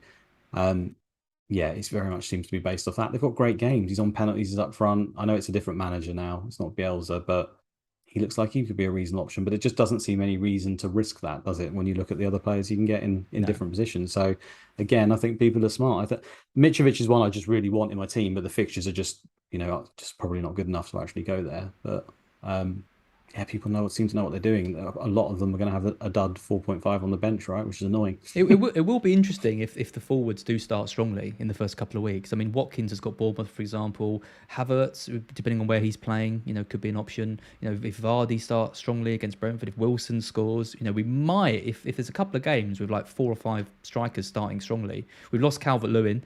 He's not going to start the season strongly. Everton are in big trouble. We'll talk about that in a bit, but I think what would be nice is if we saw some strikers emerge in the early doors, and then we see some team structures changing off the back of it. I think that'd be really interesting and really good for the game. But I think you're right. I think it's unlikely with how they're priced that we're going to be sacrificing those defenders and those midfielders for 7.5. They should have tried to entice us into They them, should, right? definitely. They should have tried to entice them into more. There are some good prices. I think some of those cheaper ones, Tayo Awanoe looks decent. Mitrovic, like I say, Solanke potentially, because they hog all the they're on penalties. The cheap, like similar to Pookie and sort of Bamford when he first come up, and numerous other strikers right near the bottom that hog the majority of the XG for their teams. I don't doubt there'll be value. It's hard for them not to be value. But outside that, when you start going to that middle bracket before you get to the top, it just seems like it's a graveyard most of the time. I don't doubt that one or two could do fine, like Vardy, stuff like that, but the value doesn't look to be there. Yep, agreed. Right, let's move over to Game Week 1 fixture predictions. Sad news, Pot Noodle has retired from counting the scores. So if there is anyone watching this, of the 1,700 people watching, who would like to take over as BlackBox fixture scorer, then please do. What a title. What a title. I don't know if it works. You can do yours as you go. I never really know if you enjoy doing these or not, so I didn't bother asking you. No, you crack on. That's fine. I mean, trying to predict. You two are pretty good at it, right? I mean, you've got really high rating. We get about 50% or something, which I think that's good. I think that's good, but a few other people have said it's not that good, and a monkey could do it. So okay, really? I'm quite happy with 50%. Let's just rattle through some of these quite quickly. So I've got Mark's predictions. Obviously, did these before his illness, before he was red flagged. We've both gone for an Arsenal win. I've gone for a comfortable 2-0. Mark for a 2-1. It's the first game of the week. I think if there's ever going to be a shock, it's going to be Palace just winning this 1-0, right, on Friday night, and just ruining all the clean sheets and the Arsenal attackers. What shades of Brent? Was it Brentford? Yeah, shades of Brentford, season? Exactly. Yeah, I think Arsenal are too good at the moment. I think they're just too good as a team. I really like the team, the way they're set up, and that could be famous last words, but I think Arsenal should win that game. They're going to be bookies' favourites for it, so you'd have to expect them to go out and try and win it. Yep. Liverpool-Fulham, we've both gone for a 3-0. Can't imagine you're going to argue with that. You reckon Fulham get a goal? Yeah, I mean, they could do. If it's going to happen, it's going to be Mitrovic, isn't it, to bust on a lot of double Liverpool defenders. Would be annoying, because I think Mitrovic actually got pretty good games, game week 2 and game week 3, and it's this game that kind of puts you off a little bit. But yeah, no, Liverpool to win obviously looks the favourite. Yep. Bournemouth Villa. I've given Bournemouth a goal. I think they're going to have to attack. They've got no defence whatsoever. This could be anything really for Villa. If Villa show up and really want to kind of put a marker down, I think they could hit 3 or 4 in this match. I've gone for a safer 2-1. Mark's gone for a 2-0. No, Villa just never strike me as a team that's just going to smash anyone. Yeah, that's the thing. But Bournemouth are in a bad way. Yeah, if it's going to happen, it's more likely to be against Bournemouth, the way that he's talking and the way that it's going with injuries and stuff. But I don't know. Yeah, 2-1 seems 2-0 seems about right. Yeah. Yep. Leeds Wolves. Mark's gone for a Leeds win. He's very against Wolves, especially against Neto. He hates Neto.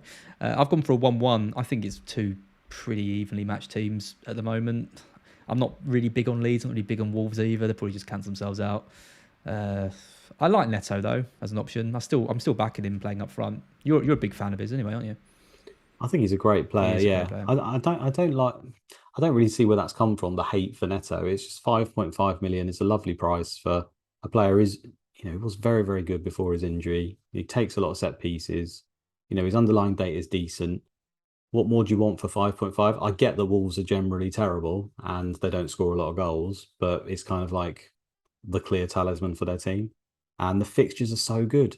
There's not really any risk there. I don't even really need him to do much over those 7 weeks. It's what he's allowing elsewhere. And if he can get 2 goals or an assist across 7 weeks, I'd take that. I can't see who else in the 5.5 million bracket around there could. Someone could, but it doesn't seem to be any standouts, right?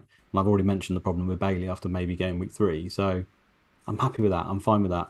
I do think the Jimenez injury is a bit of a concern, right? I'm not sure Podence up front is going to work as well. As bad as Jimenez has been for a while, obviously they are used to that system of having a big guy up there.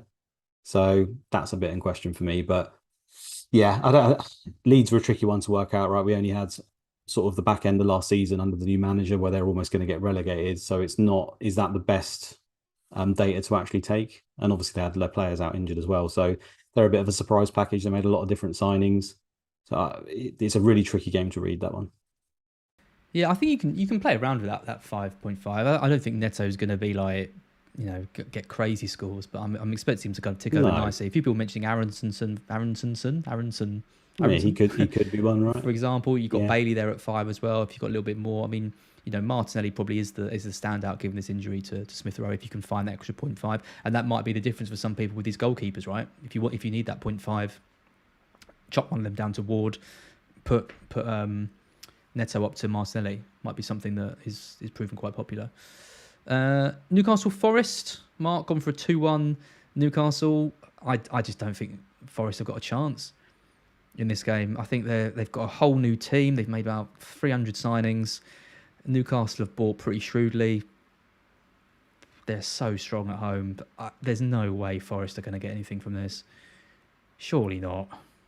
Well, no, I think Newcastle will probably do it, yeah. I think Newcastle overperformed their underlying data quite a lot last season. So I don't think they're quite as good a team as they appear to be. But I do think that they're solid at home, and obviously Forest being a promoted team. Yeah, away from home, I think. Chance Newcastle win. Yeah, away from home, I think if we're based on last year, I think teams can get at them. But at home, they're just ridiculous. The crowd are just so on it all the time, and the atmosphere that generates, and the players back now as well. Trippier back. They're definitely a stronger side, across the pitch than they were last year. It's going to be interesting to see what happens with Gameweek, because if Maddison comes in, I don't know what that means for him. Shelby's barely played pre-season. I think we're going to see Gameweek at the base of the three. Willock's there now as well. You've got Almiron knocking around. I think Gameweek is going to be the more defensive one, unfortunately. But if he's not, and he does make those runs, intelligent runs, and plays a bit higher up, he'll be an option. But I love him, but he's too risky for me. Yeah, fair enough. Yeah. Spurs Southampton. I've gone for a big Spurs win, 4-1. I think they'll just get caught napping in the end, but I think they'll win this pretty comfortably. Mark's gone for a 3-0. I wouldn't want to play Spurs first game of the season. With the amount of fitness work he's putting in for his they're going to be fit. They're going to be hungry. They've made good signings. They're going to be knackered. What are you talking about? all that. Or they'll be throwing up after 10 minutes. I mean, Southampton are, Hasenhüttl's had that as well, isn't he? It's why they kind of tire towards the back end of the season, because he works them hard. He wants them to press high. It's going to be an energetic game, I imagine. But the thing with Southampton is they are that team that, again, they can throw out surprise results because of the way they play, right? They can just end up pulling out a result because they actually try to play on the front foot. It more often backfires, and that's what I expect to happen here. And I don't think this is like, say, a narrative. Well, Southampton generally seem to start the season better than people expect them. They seem to sell all their players, and everyone says they're going to be rubbish. Yep. And then they do pretty damn well for the first half of the season, and then they tail off and the pattern repeats. Will it happen again? Maybe, but I still think Spurs are going to probably just win comfortably. So yeah, it's hard to back out. I mean, you can see from Mark and I's results here. I think the only one we've had different so far has been Leeds and Wolves, where I'm going for Leeds, I'm going for a draw. On paper, these games do look quite easy to predict, but like we showed last season, 50% of the time it doesn't come true. Yeah.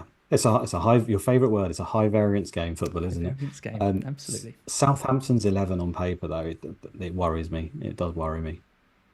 I think this could well be the year they finally go down, because I mean I know they've had some bad results, but he has worked miracles really with the turnover of players in that side, and I thought with the new owners coming in they would kind of invest a bit more and kind of build, but they haven't really. I mean, they've made there's some excitement around the new keeper they've got, but I mean they've lost Broja now. They're going to be relying on Armstrong and Adams up front. That doesn't exactly inspire a lot of confidence for me.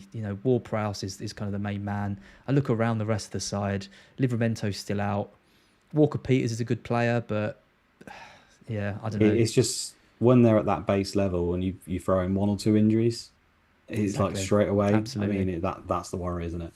Yeah. But people say every year, don't they? Every year they lose big players and somehow survive. But that's it. I'm a massive fan of the manager, and I really want them to stay up. I really like Southampton as a result, but eventually the card house has to fall down. House of Cards. House of Cards. House of Cards. That's it. Yeah. Also a popular. I've got you back, fixture. don't worry. Yeah, thanks, mate. Everton, Chelsea, both gone for Chelsea wins. I think it's the perfect game for Chelsea. Really, they've had a poor pre-season, lots of uncertainty. If they were up against a decent side, if they're playing Newcastle away or I don't know Arsenal or someone, they could struggle. But Everton losing Calvert-Lewin with like 3 days to go before the start of the season. Rondon suspended. Who the hell's going to play up front? They've got no one that can play up front. It's going to be Dele Alli in a false nine, isn't it? Christ, he's the last person you want to say. I think he's given up with football, hasn't he? He's not the kind of man you want in that situation. I don't know what they're going to do, Everton. Will it be Damari Gray as a false nine or something? I don't know. Honestly, yeah, I'm not sure. I mean, Rondon. I guess Rondon will play after the suspension from then on. Gosh, would you want him to play? I mean, he once was a pretty good player, but now he just needs taking out back, doesn't he? Figuratively shot in the head. Yeah, that's used to figuratively there. Yeah, it's just a worry. I think outside Gray, and who else have they got this season? Obviously, Gordon's pretty good, and then they've ended up signing McNeil, which not sure about that one, but it's grim. I mean, you look at their squad. I'll just quickly go back to this. I'm on the minutes again. I mean, their squad is Pickford, Gordon, Tarkowski. Okay, decent signing at centre back. Patterson with Coleman hasn't played, so he's going to play at 4 million. Mikolenko, then a midfield of Takori, Ali, Iwobi. Then it's Gray, Rondon's there, Holgate, Tom Davis, and then it's just a list of just people I've never heard of. I just can't see. I cannot see a good season for Everton. No, you got Iwobi. Is he going to play it? Maybe he could do it. I mean, there's often call players all fart no poo. He's barely a fart no poo, Iwobi, and you've got him playing in your front three. Yeah, Damari Gray's got an injury record, which is not impressive. I think it's going to be heavily relying on their. Is he still a teenager? I assume he is. Teenage sensation, isn't it? I think Gordon is the star there, which is a bit of a worry that young, because I don't even think he's. He's a decent player, but is he top tier? I'm not. Who's he going to? Sure. I mean, he's a good creator, right? He's great at set plays. He's got a great pass in him, good vision, but he's got no one to aim for. There's no target man. There's no striker in the side. There's nothing. I mean, they need to sign that guy who took that penalty for them in that pre-season game. The guy who's been helping the Ukrainian refugees. Get him on. I didn't know about this, but didn't know about that. Yeah, they got a fan to come on and take a penalty. They're playing. Okay. I think they're playing Kiev, Dynamo Kiev, and he'd been sending rations out to Ukrainian refugees. Amazing gesture from Everton. You got to say it's brilliant. That kind of stuff. He's no, they probably could do with him. Probably could do with him in the squad. He's better than Rondon. Probably the reason why.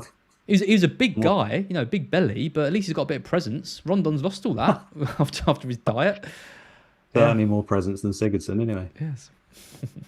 We going down that route. The fact that they've lost him. I mean, it's impacted them as well, right? Yeah.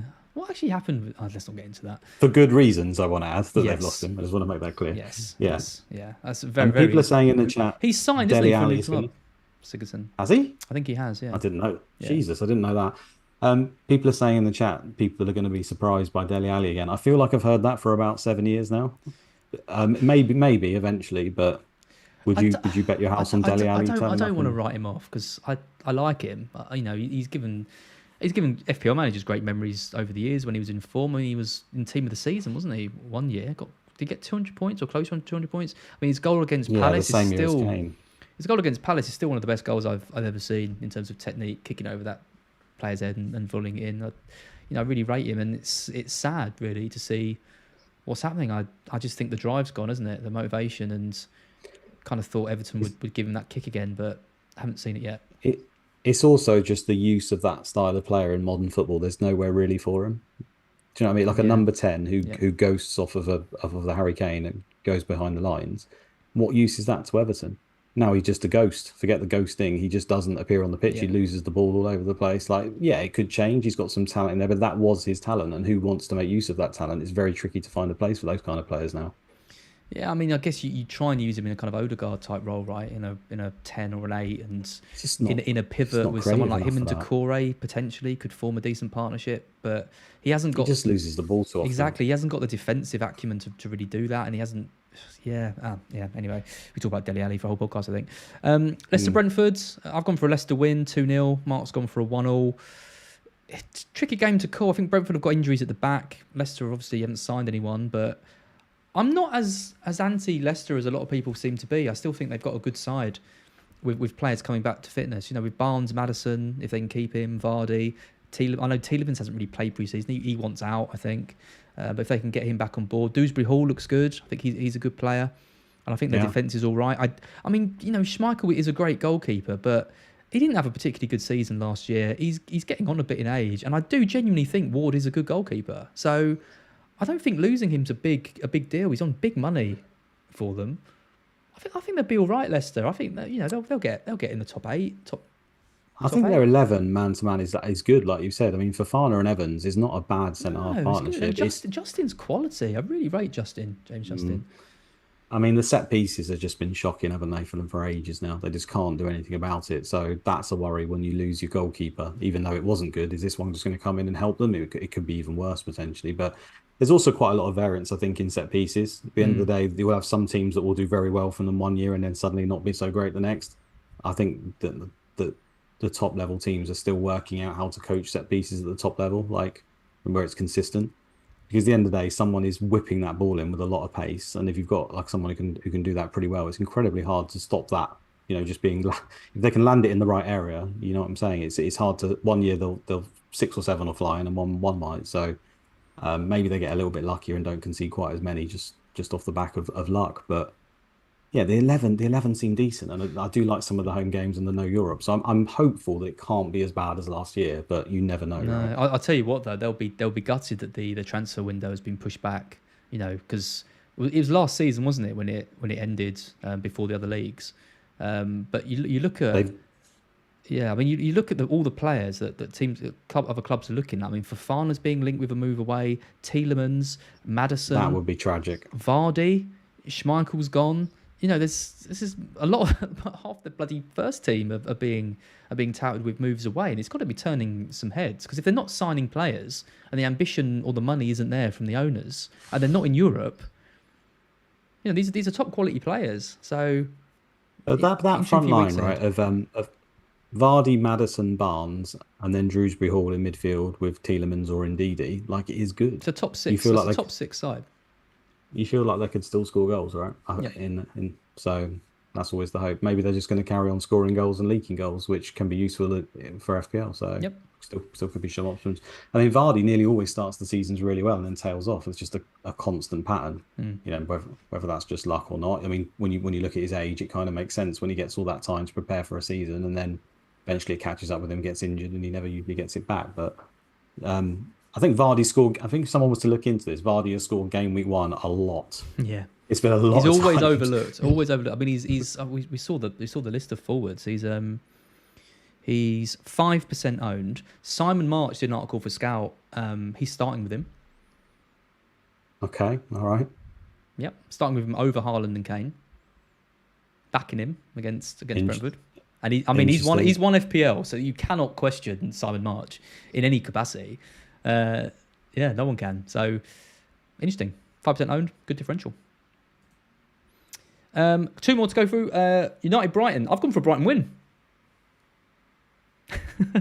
Surprising. I know. Are you positive about Brighton this season? It's almost like I'm biased. I'm kind of on the fence. I think losing Basuma was pretty bad. Losing Basuma and Cucurella is horrendous. I kind of didn't really think Cucurella go. Once the City links kind of died down, I thought we might be all right. But with him leaving, it's a worry. I mean, if we stick to 3 centre-backs, we're going to be playing Trossard and March at wing-back.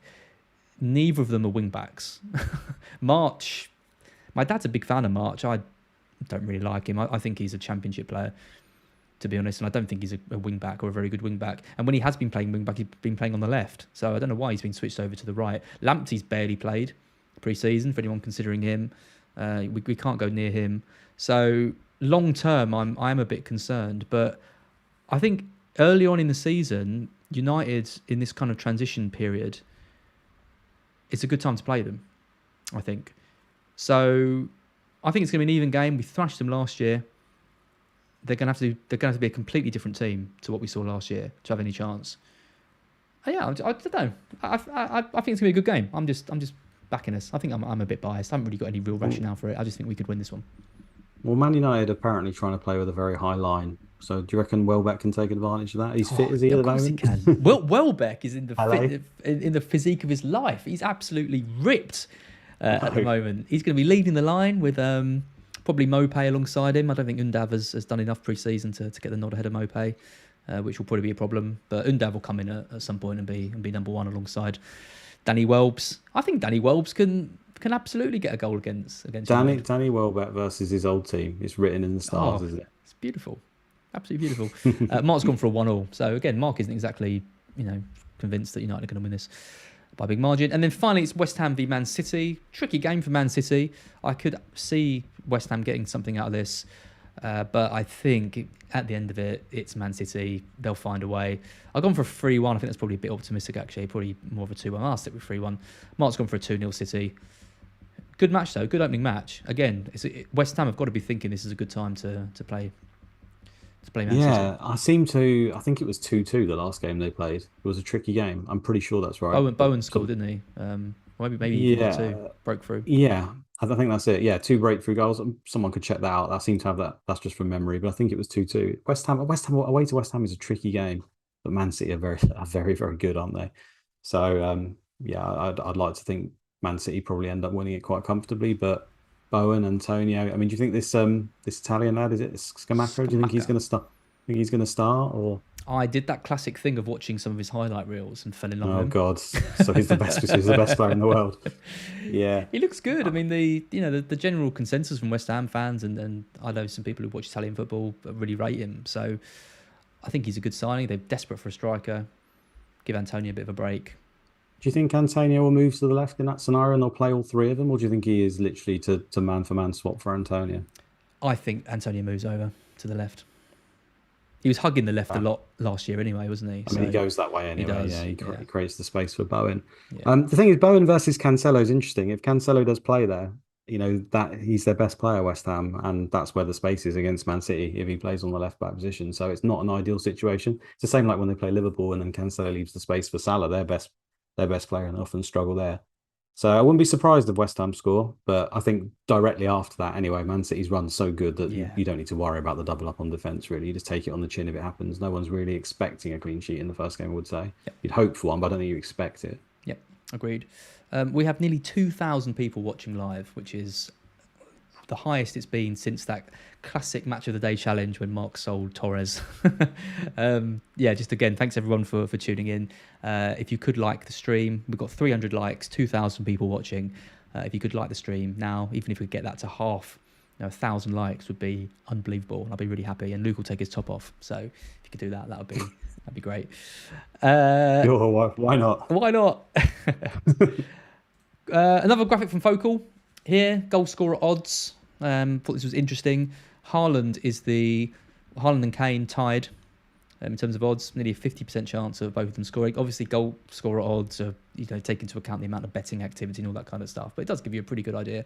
So Haaland and Kane top, and then Salah at 46. Then you got Son. Then you got Wilson. So we talked about him with 2% ownership, something like that. You got Vardy, 40%. Nunes, Jesus right down there, 34%. Bamford and Tony as well, rounding it off. So the two kind of big differentials there, I'd say, are definitely Wilson and Vardy.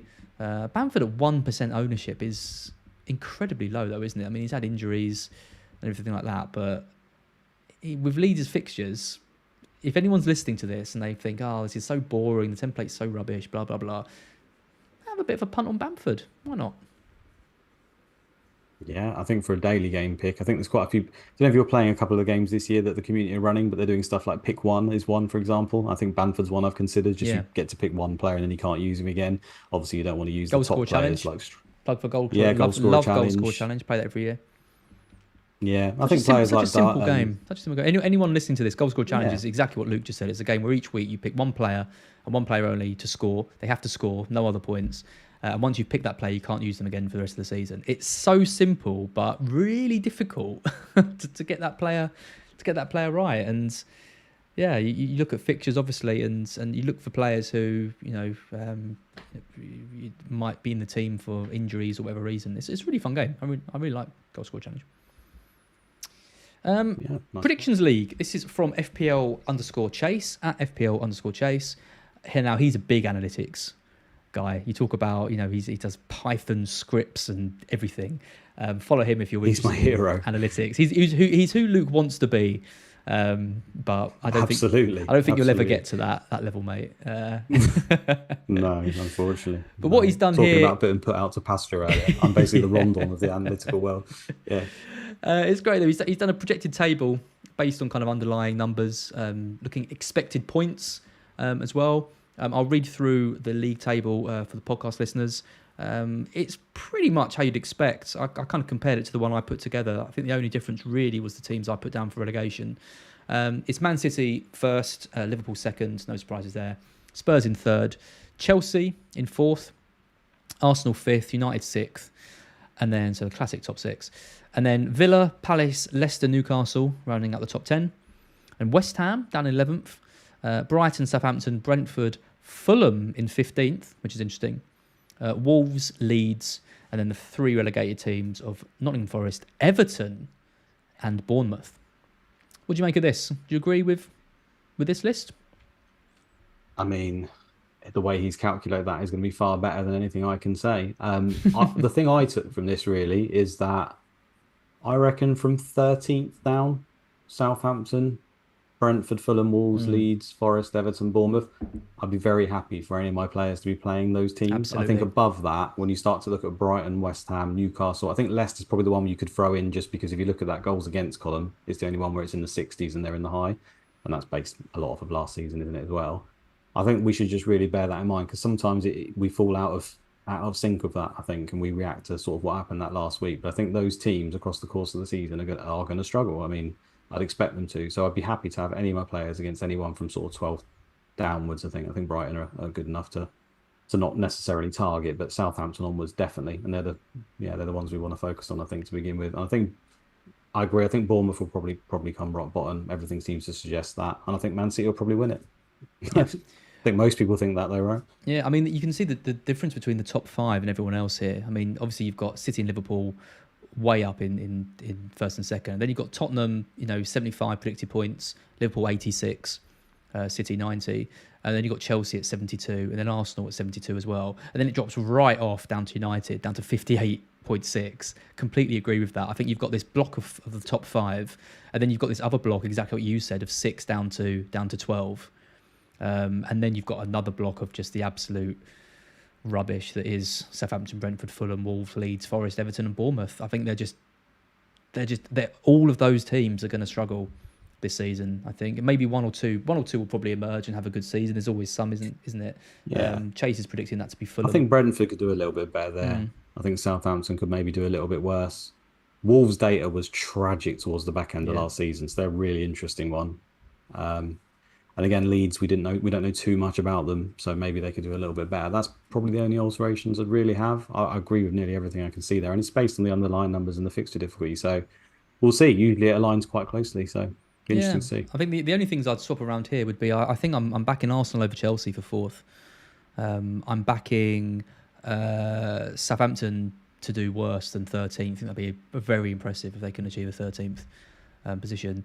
But it is hard to argue against Forest, Everton and Bournemouth being in that bottom three. And then you think that means Leeds, Fulham, Southampton are all going to survive. And they're not exactly... I'm not tipping them to have great seasons. So it's going to be an interesting relegation battle this Fulham year. and Southampton, I think, will have a good chance to be down there as well. Yeah, I agree with that. And Wolves, I'm just so unsure on Wolves. I mean, they haven't really signed anyone. They've gone to a back four now to try and solve their goal situation, but then they've played that way for a while to try and stop goals going in the other way. It's really interesting to see how they adapt to that. Yep. Let's take a quick look at captains. So this is your captain matrix, first captain matrix of the season. Mark put this together. He's got Salah in 1, 2, in 3 of the top 5, which is probably about right actually. Salah, obvious choice this week against Fulham.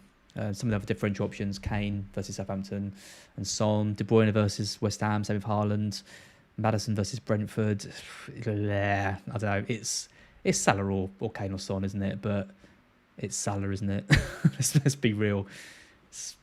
I did a tweet earlier about his record in Gameweek 1. It's amazing how many times he's played promoted sides, and when he plays promoted sides, he averages nearly 14 points a game. It's in game ludicrous. one. So yeah, he is the best pick.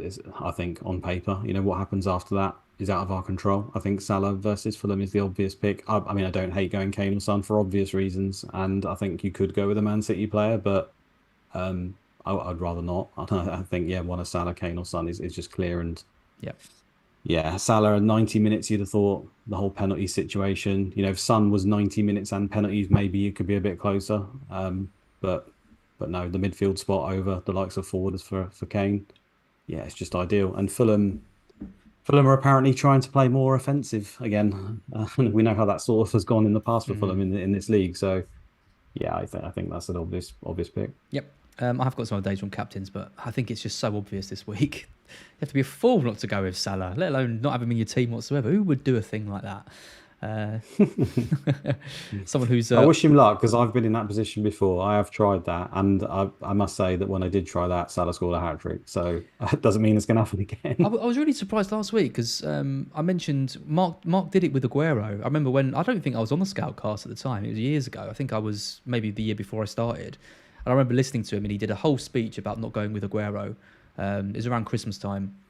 And Aguero just went on this run. I think he got like back-to-back braces and then a goal and stuff. And then Mark caved in, and he was just a broken man by the end of it. Yeah, we don't want that to happen again. No, we definitely don't. No, fair play. I mean, sorry. Well, I was going to say, I'm not buying this narrative from Mark that he's got nothing to prove and he doesn't care and all this stuff. He cares more about FPL than anyone I've ever met in my life. So it will hurt him a lot if Salah does score in the first couple of weeks. Don't let him try and convince you otherwise. No, I get that, but I mean, there's not a person who hasn't got Son and Kane that doesn't really, really want to have them in their team as well for game week 1, right? It's just we can't make it happen. Do you always find that on Twitter, or just in general, that if you haven't got a player in your team, you therefore think that they're crap and you hate them? It's just no, not at all. Yeah. It's not like that. It's not black and white. We wish we could have them as well. I mean, if you had an unlimited budget, they would obviously be in that team. If you were to make a dream team, they would definitely be there. So it's going to be nervous watching for those of us without Kane and Son as well, for sure. Because it's a great game. Yep, agreed. Let's take a look at some teams then. That's probably why 2,000 people watching is amazing. It's probably why a lot of them here just to see our teams. Let's do mine first. This is what I'm with at the moment. I've gone for the Iverson and Ward double up. You can say what you want. I love those 4 million goalkeepers. I think it's great. I'm 5 at the back. Trent, Robertson, Cancelo, James and Perisic. Just love the attacking threat they've all got. I've got Salah, Son. I've got Coutinho in there now. I know you're not very hot on, but I think at 7 million he's a good option against Bournemouth. And then Neto and Jesus. Even though I don't believe really in Jesus that much, it's really tricky. There's no one else. If I don't go for Kane or Haaland, then it's almost impossible. Then on my bench I've got Ward, Pereira, Archer, and Greenwood. I mean, the only real things I'm thinking of here are I could do James and Coutinho out and bring in Gabriel and Mount, or an 8 million mid, and that gets me that kind of 8 million slot. It depends on James really. I want him to be at right wing back. Obviously, if he's not a right wing back, I think he's less of an option. I like Gabriel in those first 2 games, set piece wise, and then he's got a great run of fixtures after that. And I do like Mount. I think that's as well. Much better. You do, yeah. I thought you'd say that. I love James, and I'd love to have him in my team as well. And I think, that could be a very good game for him. And he's got great fixtures, but it's just the Coutinho thing over an 8 million midfielder. Just a struggle with that one. But in a one-off game versus Bournemouth, he could massively haul. And I know you've been here a lot of times on Game Week 1 where people have talked you out of a certain player and then they've hauled. So I almost don't want to be complicit in this situation. I just want to say, you do you, man. You can crack on. Every year, sure. Luke, every year, my last black box of pre-season, I show a team and I make changes to it. And every year, the team I showed on black box would have done better. Every year. So there you go. I was actually going to put Gabriel and Mount in. And I thought I wouldn't, because I think I probably will go with that. But maybe I should have done, because then I wouldn't change, and then it would do better. It's weird how your mind tricks yourself into that kind of thing. I think Gabriel and Mount probably is better than James and Coutinho. It gets me that 5 million defender slot that I liked. It gets me that 8 million midfielder, which we've talked about. And if you hit the right one, you could ride off that. I could even go for Kulusevski, and then that would let me do Son to De Bruyne, for example, and then that saves me a transfer, because I do like Kulusevski for the first couple. So there's a few things that I'm considering. Honestly, I was locked in until that goalkeeper news. I had Ramsdale in and Martinelli in for Coutinho, and I just couldn't really see anything that I wanted to do. And it's kind of unlocked the extra million. Unlocking the extra million has added a few potentials. So yeah. So I'd say Martinelli is better than Coutinho if they were the same price. I wouldn't pay an extra million for Coutinho. I don't know if the chat agrees with me there. You should vote. Say Luke or Az in the chat if you agree with what I've just said there. I reckon they'll be on my side on that one. Maybe I'm wrong. The reason for Coutinho is purely those first two fixtures. It's Bournemouth and Everton versus Martinelli with Palace and Leicester. I think Palace away is a really tricky game, especially for people going with a triple up. I'm seeing people with like Jesus, Saka and Martinelli in their sides and thinking that's a lot of eggs in that basket. And then it's Leicester, and I'm not convinced that Leicester are gonna roll over like a lot of people. Whereas Villa have Bournemouth and Everton, two really, really nice games. Everyone agrees with you, Luke. Luke. You know you're saying about the team. Like, you're not just saying you prefer Luke to me. It's No, but that would be very much the other way, I'm sure. Well, here's one. Look at that. Thanks, Super Tiger. I wasn't expecting it to be that much of a landslide, but you just know what's going to happen now. Coutinho is definitely going to back Jamie one. And you're not going to have him in your team, are you? Interesting. I'm sorry already. No, interesting. That's I wasn't expecting it to be that one-sided.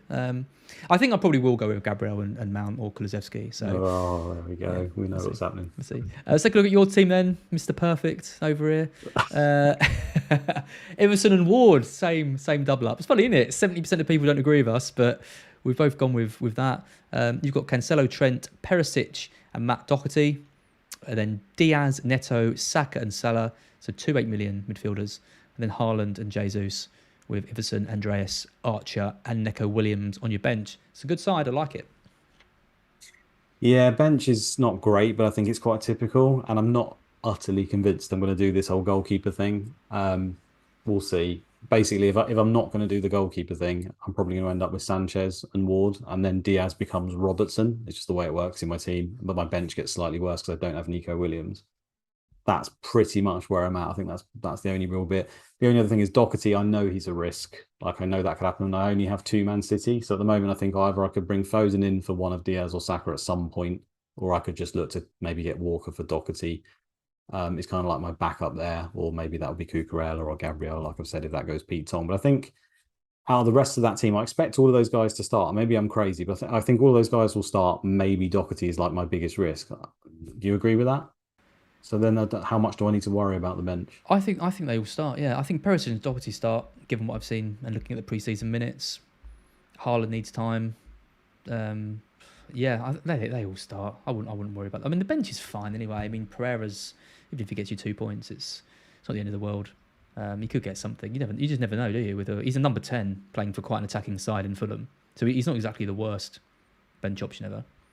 I really like it. I think you cover the 2 8 million midfield really nicely. You've got a bit of a fun in the 2 wing backs in defence. You're not booking in a transfer. You're going for Haaland straight away.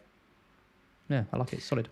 It's the lack of a third Man City that worries me. Lack of James and the goalkeepers just generally being crap. That's my general concerns with it. But you literally, I don't know how you can make a team you're perfectly happy with in every area. You absolutely can't. You can look at any single draft and say you haven't got X, you haven't got this guy, you haven't got this guy. Yeah. Well, the way to do it, I could do Saka to Martinelli, right, which gives me 2 million, and then I could do whatever I want pretty much. Then, right, I could it'll be the same as the whole Twitter template. Ederson in goal if I want Diaz instead of one of the Spurs guys. If I want to get James in, I don't know whether. That's my last thing to ask you. Actually, is Saka 2 million better than Martinelli? I think, given the Smith Rowe news, he's probably not. I think he could be. I think he could be in a few weeks when Smith Rowe's back and maybe Jesus is drifting out to the left a bit and putting a bit of pressure on him. But I think for the first two, I think I'd rather have Martinelli. I think 8 million for an Arsenal midfielder when you've already got Jesus, and I don't like those first 2 fixtures is too much. I think he's probably I love Saka. I think he's great. Depends, obviously, everything the extra minutes he's probably going to get. But then Saka got subbed a lot last year, so maybe not. I think in isolation, that's probably not worth the 2 million. But I think when you then add in the flexibility that I can change that 8 million that I've talked about might not even be possible because of the price changes, it suddenly swings it back a little bit. If Martinelli doesn't work out, I don't really want to have to go to Bailey and stuff, if you know what I mean. That's where I keep coming back to. So I've like inbuilt that little bit of insurance where I think, okay, maybe I could move to Saka to a Foden or whatever, or just bring him down to Martinelli. But I don't know if I'm sacrificing too much there to do that. But anyway, I'll stop waffling. I like the team. I think it's pretty good. Whether it ends up like this when we go in 48 hours, we'll see, because I can't keep myself away from the app at the moment. No, I really like it. I think it shows the kind of flexibility of a 4-4-2 because you've got the 2 8 million mids, you've got the 5 million defender in. There's no real. I mean, Neto's the only weak player, isn't he? Kind of in this side, and arguably the goalkeepers. But I still think Neto out of position playing for Wolves. I still think it's completely fine. He doesn't need to get you something every week. He just needs to get you something every couple of weeks, and you'll be happy. Oh God, let's take a look at Mark's. He's really committing to this no Salah thing. This is Mark's team. It's Ramsdale in goal. It's Trent, Cancelo, Perisic and Robertson.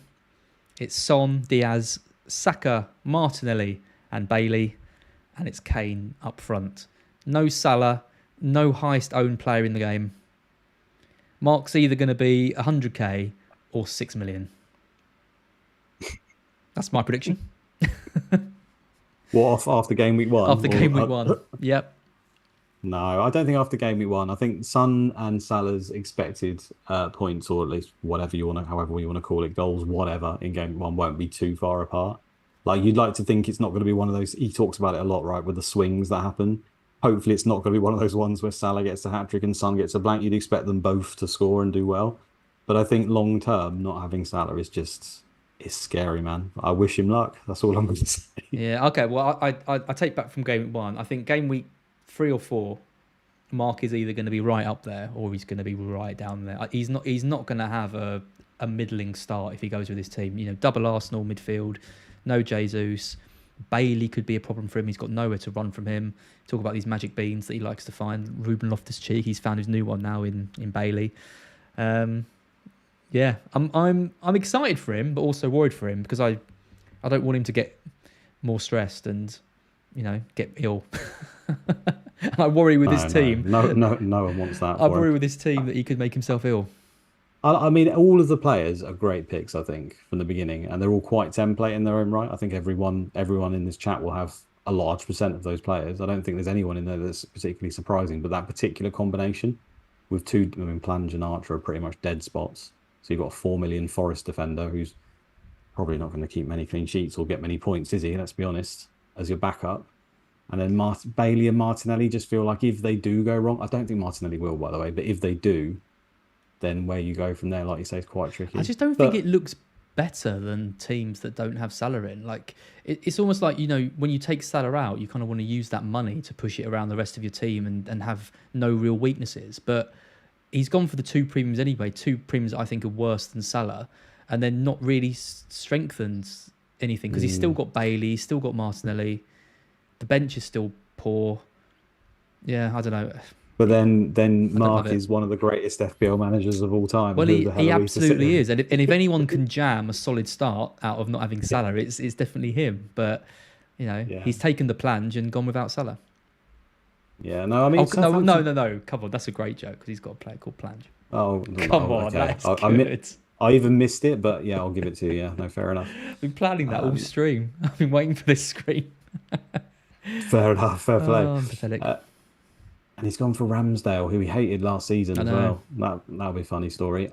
I mean, if Spurs batter Southampton 4 or 5-0, which could quite easily happen, he is going to be pretty happy, isn't he? So I hope that happens for him. Yep. I don't, but I know what you mean.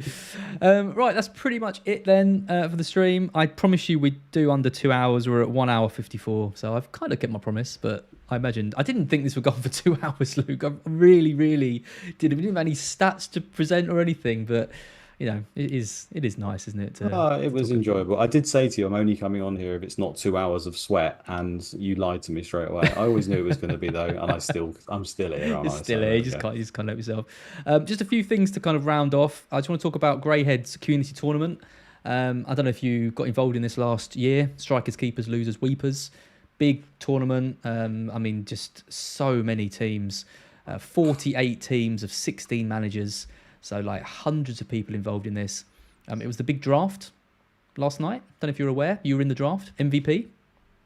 I know, surprising. People actually wanted me. I ended up in a team called Flowers. That's all I know. So yeah, I'm in their WhatsApp group. Looking forward to it. Good. Okay, you're getting into it. I just thought I'd present some of the draft results from the MVP section. Greyhead is standing behind me with a gun to my head, making me do this. No, not really. It's a great tournament. So top 10 picks. I really don't want to present this. Number 1 pick was Fabio Borges. Fair enough. He's the best FPL manager of all time, so you probably pick him first. Tom Stevenson second, another Hall of Famer, absolutely excellent. Third, Seb. Fuming. It's not what you want to see, is it? Absolutely fuming. What was he doing up there? I know he had a good season, but not Seb. Come on. Then it's FPL Salah in 4th, Praz in 5th. Love to see Praz so high up. Late Riser in 6th. Not happy with that either, to be honest, but fair enough. Holly Shand in 7th. Tom Freeman, exit manager in 8th. Mark, 9th. Not happy with that either. And Sonaldo in 10th. So we didn't even make the top 10, Luke, this year. I was number 1 pick last year. Not even the top 10. And you had that great rank as well. That's got to be a blow. What more can I do? It was a blow. To lose to Mark in 9th is a blow. Everyone loves an underdog, though, don't they? So we'll be fine. So I was picked 13, behind Joe as well. Cards in 12th. You were picked 23rd. Just behind Zofar, Magnus Carlsen. I was behind Zofar. You were? Well, that's... I know, sorry. I thought he meant I was one ahead of him. No, that's craziness. Behind Zofar, yeah. Okay, fair enough. You're ahead of Andy Martin, so that's one of the main things, isn't it? Yes! But yeah, there's a list on the screen. Again, if you're involved in this, awesome. Really looking forward to the tournament. I'm in my group. Weirdly enough, I've been chatting to a guy because he lives kind of down the road from me. And he wanted to play football with the football group I play. And he's just in the team that I'm in. And he said hi. And I was like, this is a coincidence. And there we are. Friends. Good friends. Hitching friends. Lovely. Fest is on Friday. I'll be there. You aren't there, are you? I'm working again. People keep putting it on weekends that I work. I hate it. One day I'll be there. I can't wait to come. That sucks. So anyway, Fest is on Friday. It's going to be really good. I'm really looking forward to it. I missed the last one due to COVID. I'll definitely be there. Mark will be there. Gianni will be there. Loads of people will be there. It's going to be, hundreds of people talking FPL. Spitch are giving away a trip to New York as well, which is really cool. And they're giving everyone a free drink as well. There'll be like games. There's like a top bins challenge, all that kind of stuff. There's a quiz. I think Ed's doing stand-up. It's just going to be a really, really good night. So if you haven't got your ticket yet and you're worried about it, don't be worried about it. Honestly, it'll be amazing. You can always come up to me. I'll have a drink with you. It'll be really fun. So get your ticket. Come along to Fest on Friday. Doors open at 4. 20 quid a ticket. Do it. That's it though, Luke. That is all the screens I've got. Thank you so much for stepping in for Mark. I'm sure everyone agrees you do a stellar job, as always. Looking forward to seeing your team. Looking forward to seeing how Analytics FC get on for you this year. Yeah, see how long it will take me to take a -4 or a -8. What, you've given it 2 weeks, are you? Or see if I can we hold have out some for a kind bit of longer? like, poll, shouldn't we, about how long it is until you take it? I think a -12 to get rid of all the players and bring in a load of randoms. Wildcard game week 3. Awesome. Yeah, we'll see. Awesome stuff. So everyone, again, I know I've kept saying it, but thank you all for tuning in. To get to 2,000 viewers is amazing. It's the highest we've had in any non-match of the day stream. If final call, we've got 500 likes. If you have enjoyed the stream, please give us a like. Make sure you subscribe to the channel. We want to push up to 30k this year. And good luck with game week 1. It's coming up very soon. Hope your teams are all locked. See a lot of you at Fest. Really looking forward to that. But yeah, good night. See you, everyone.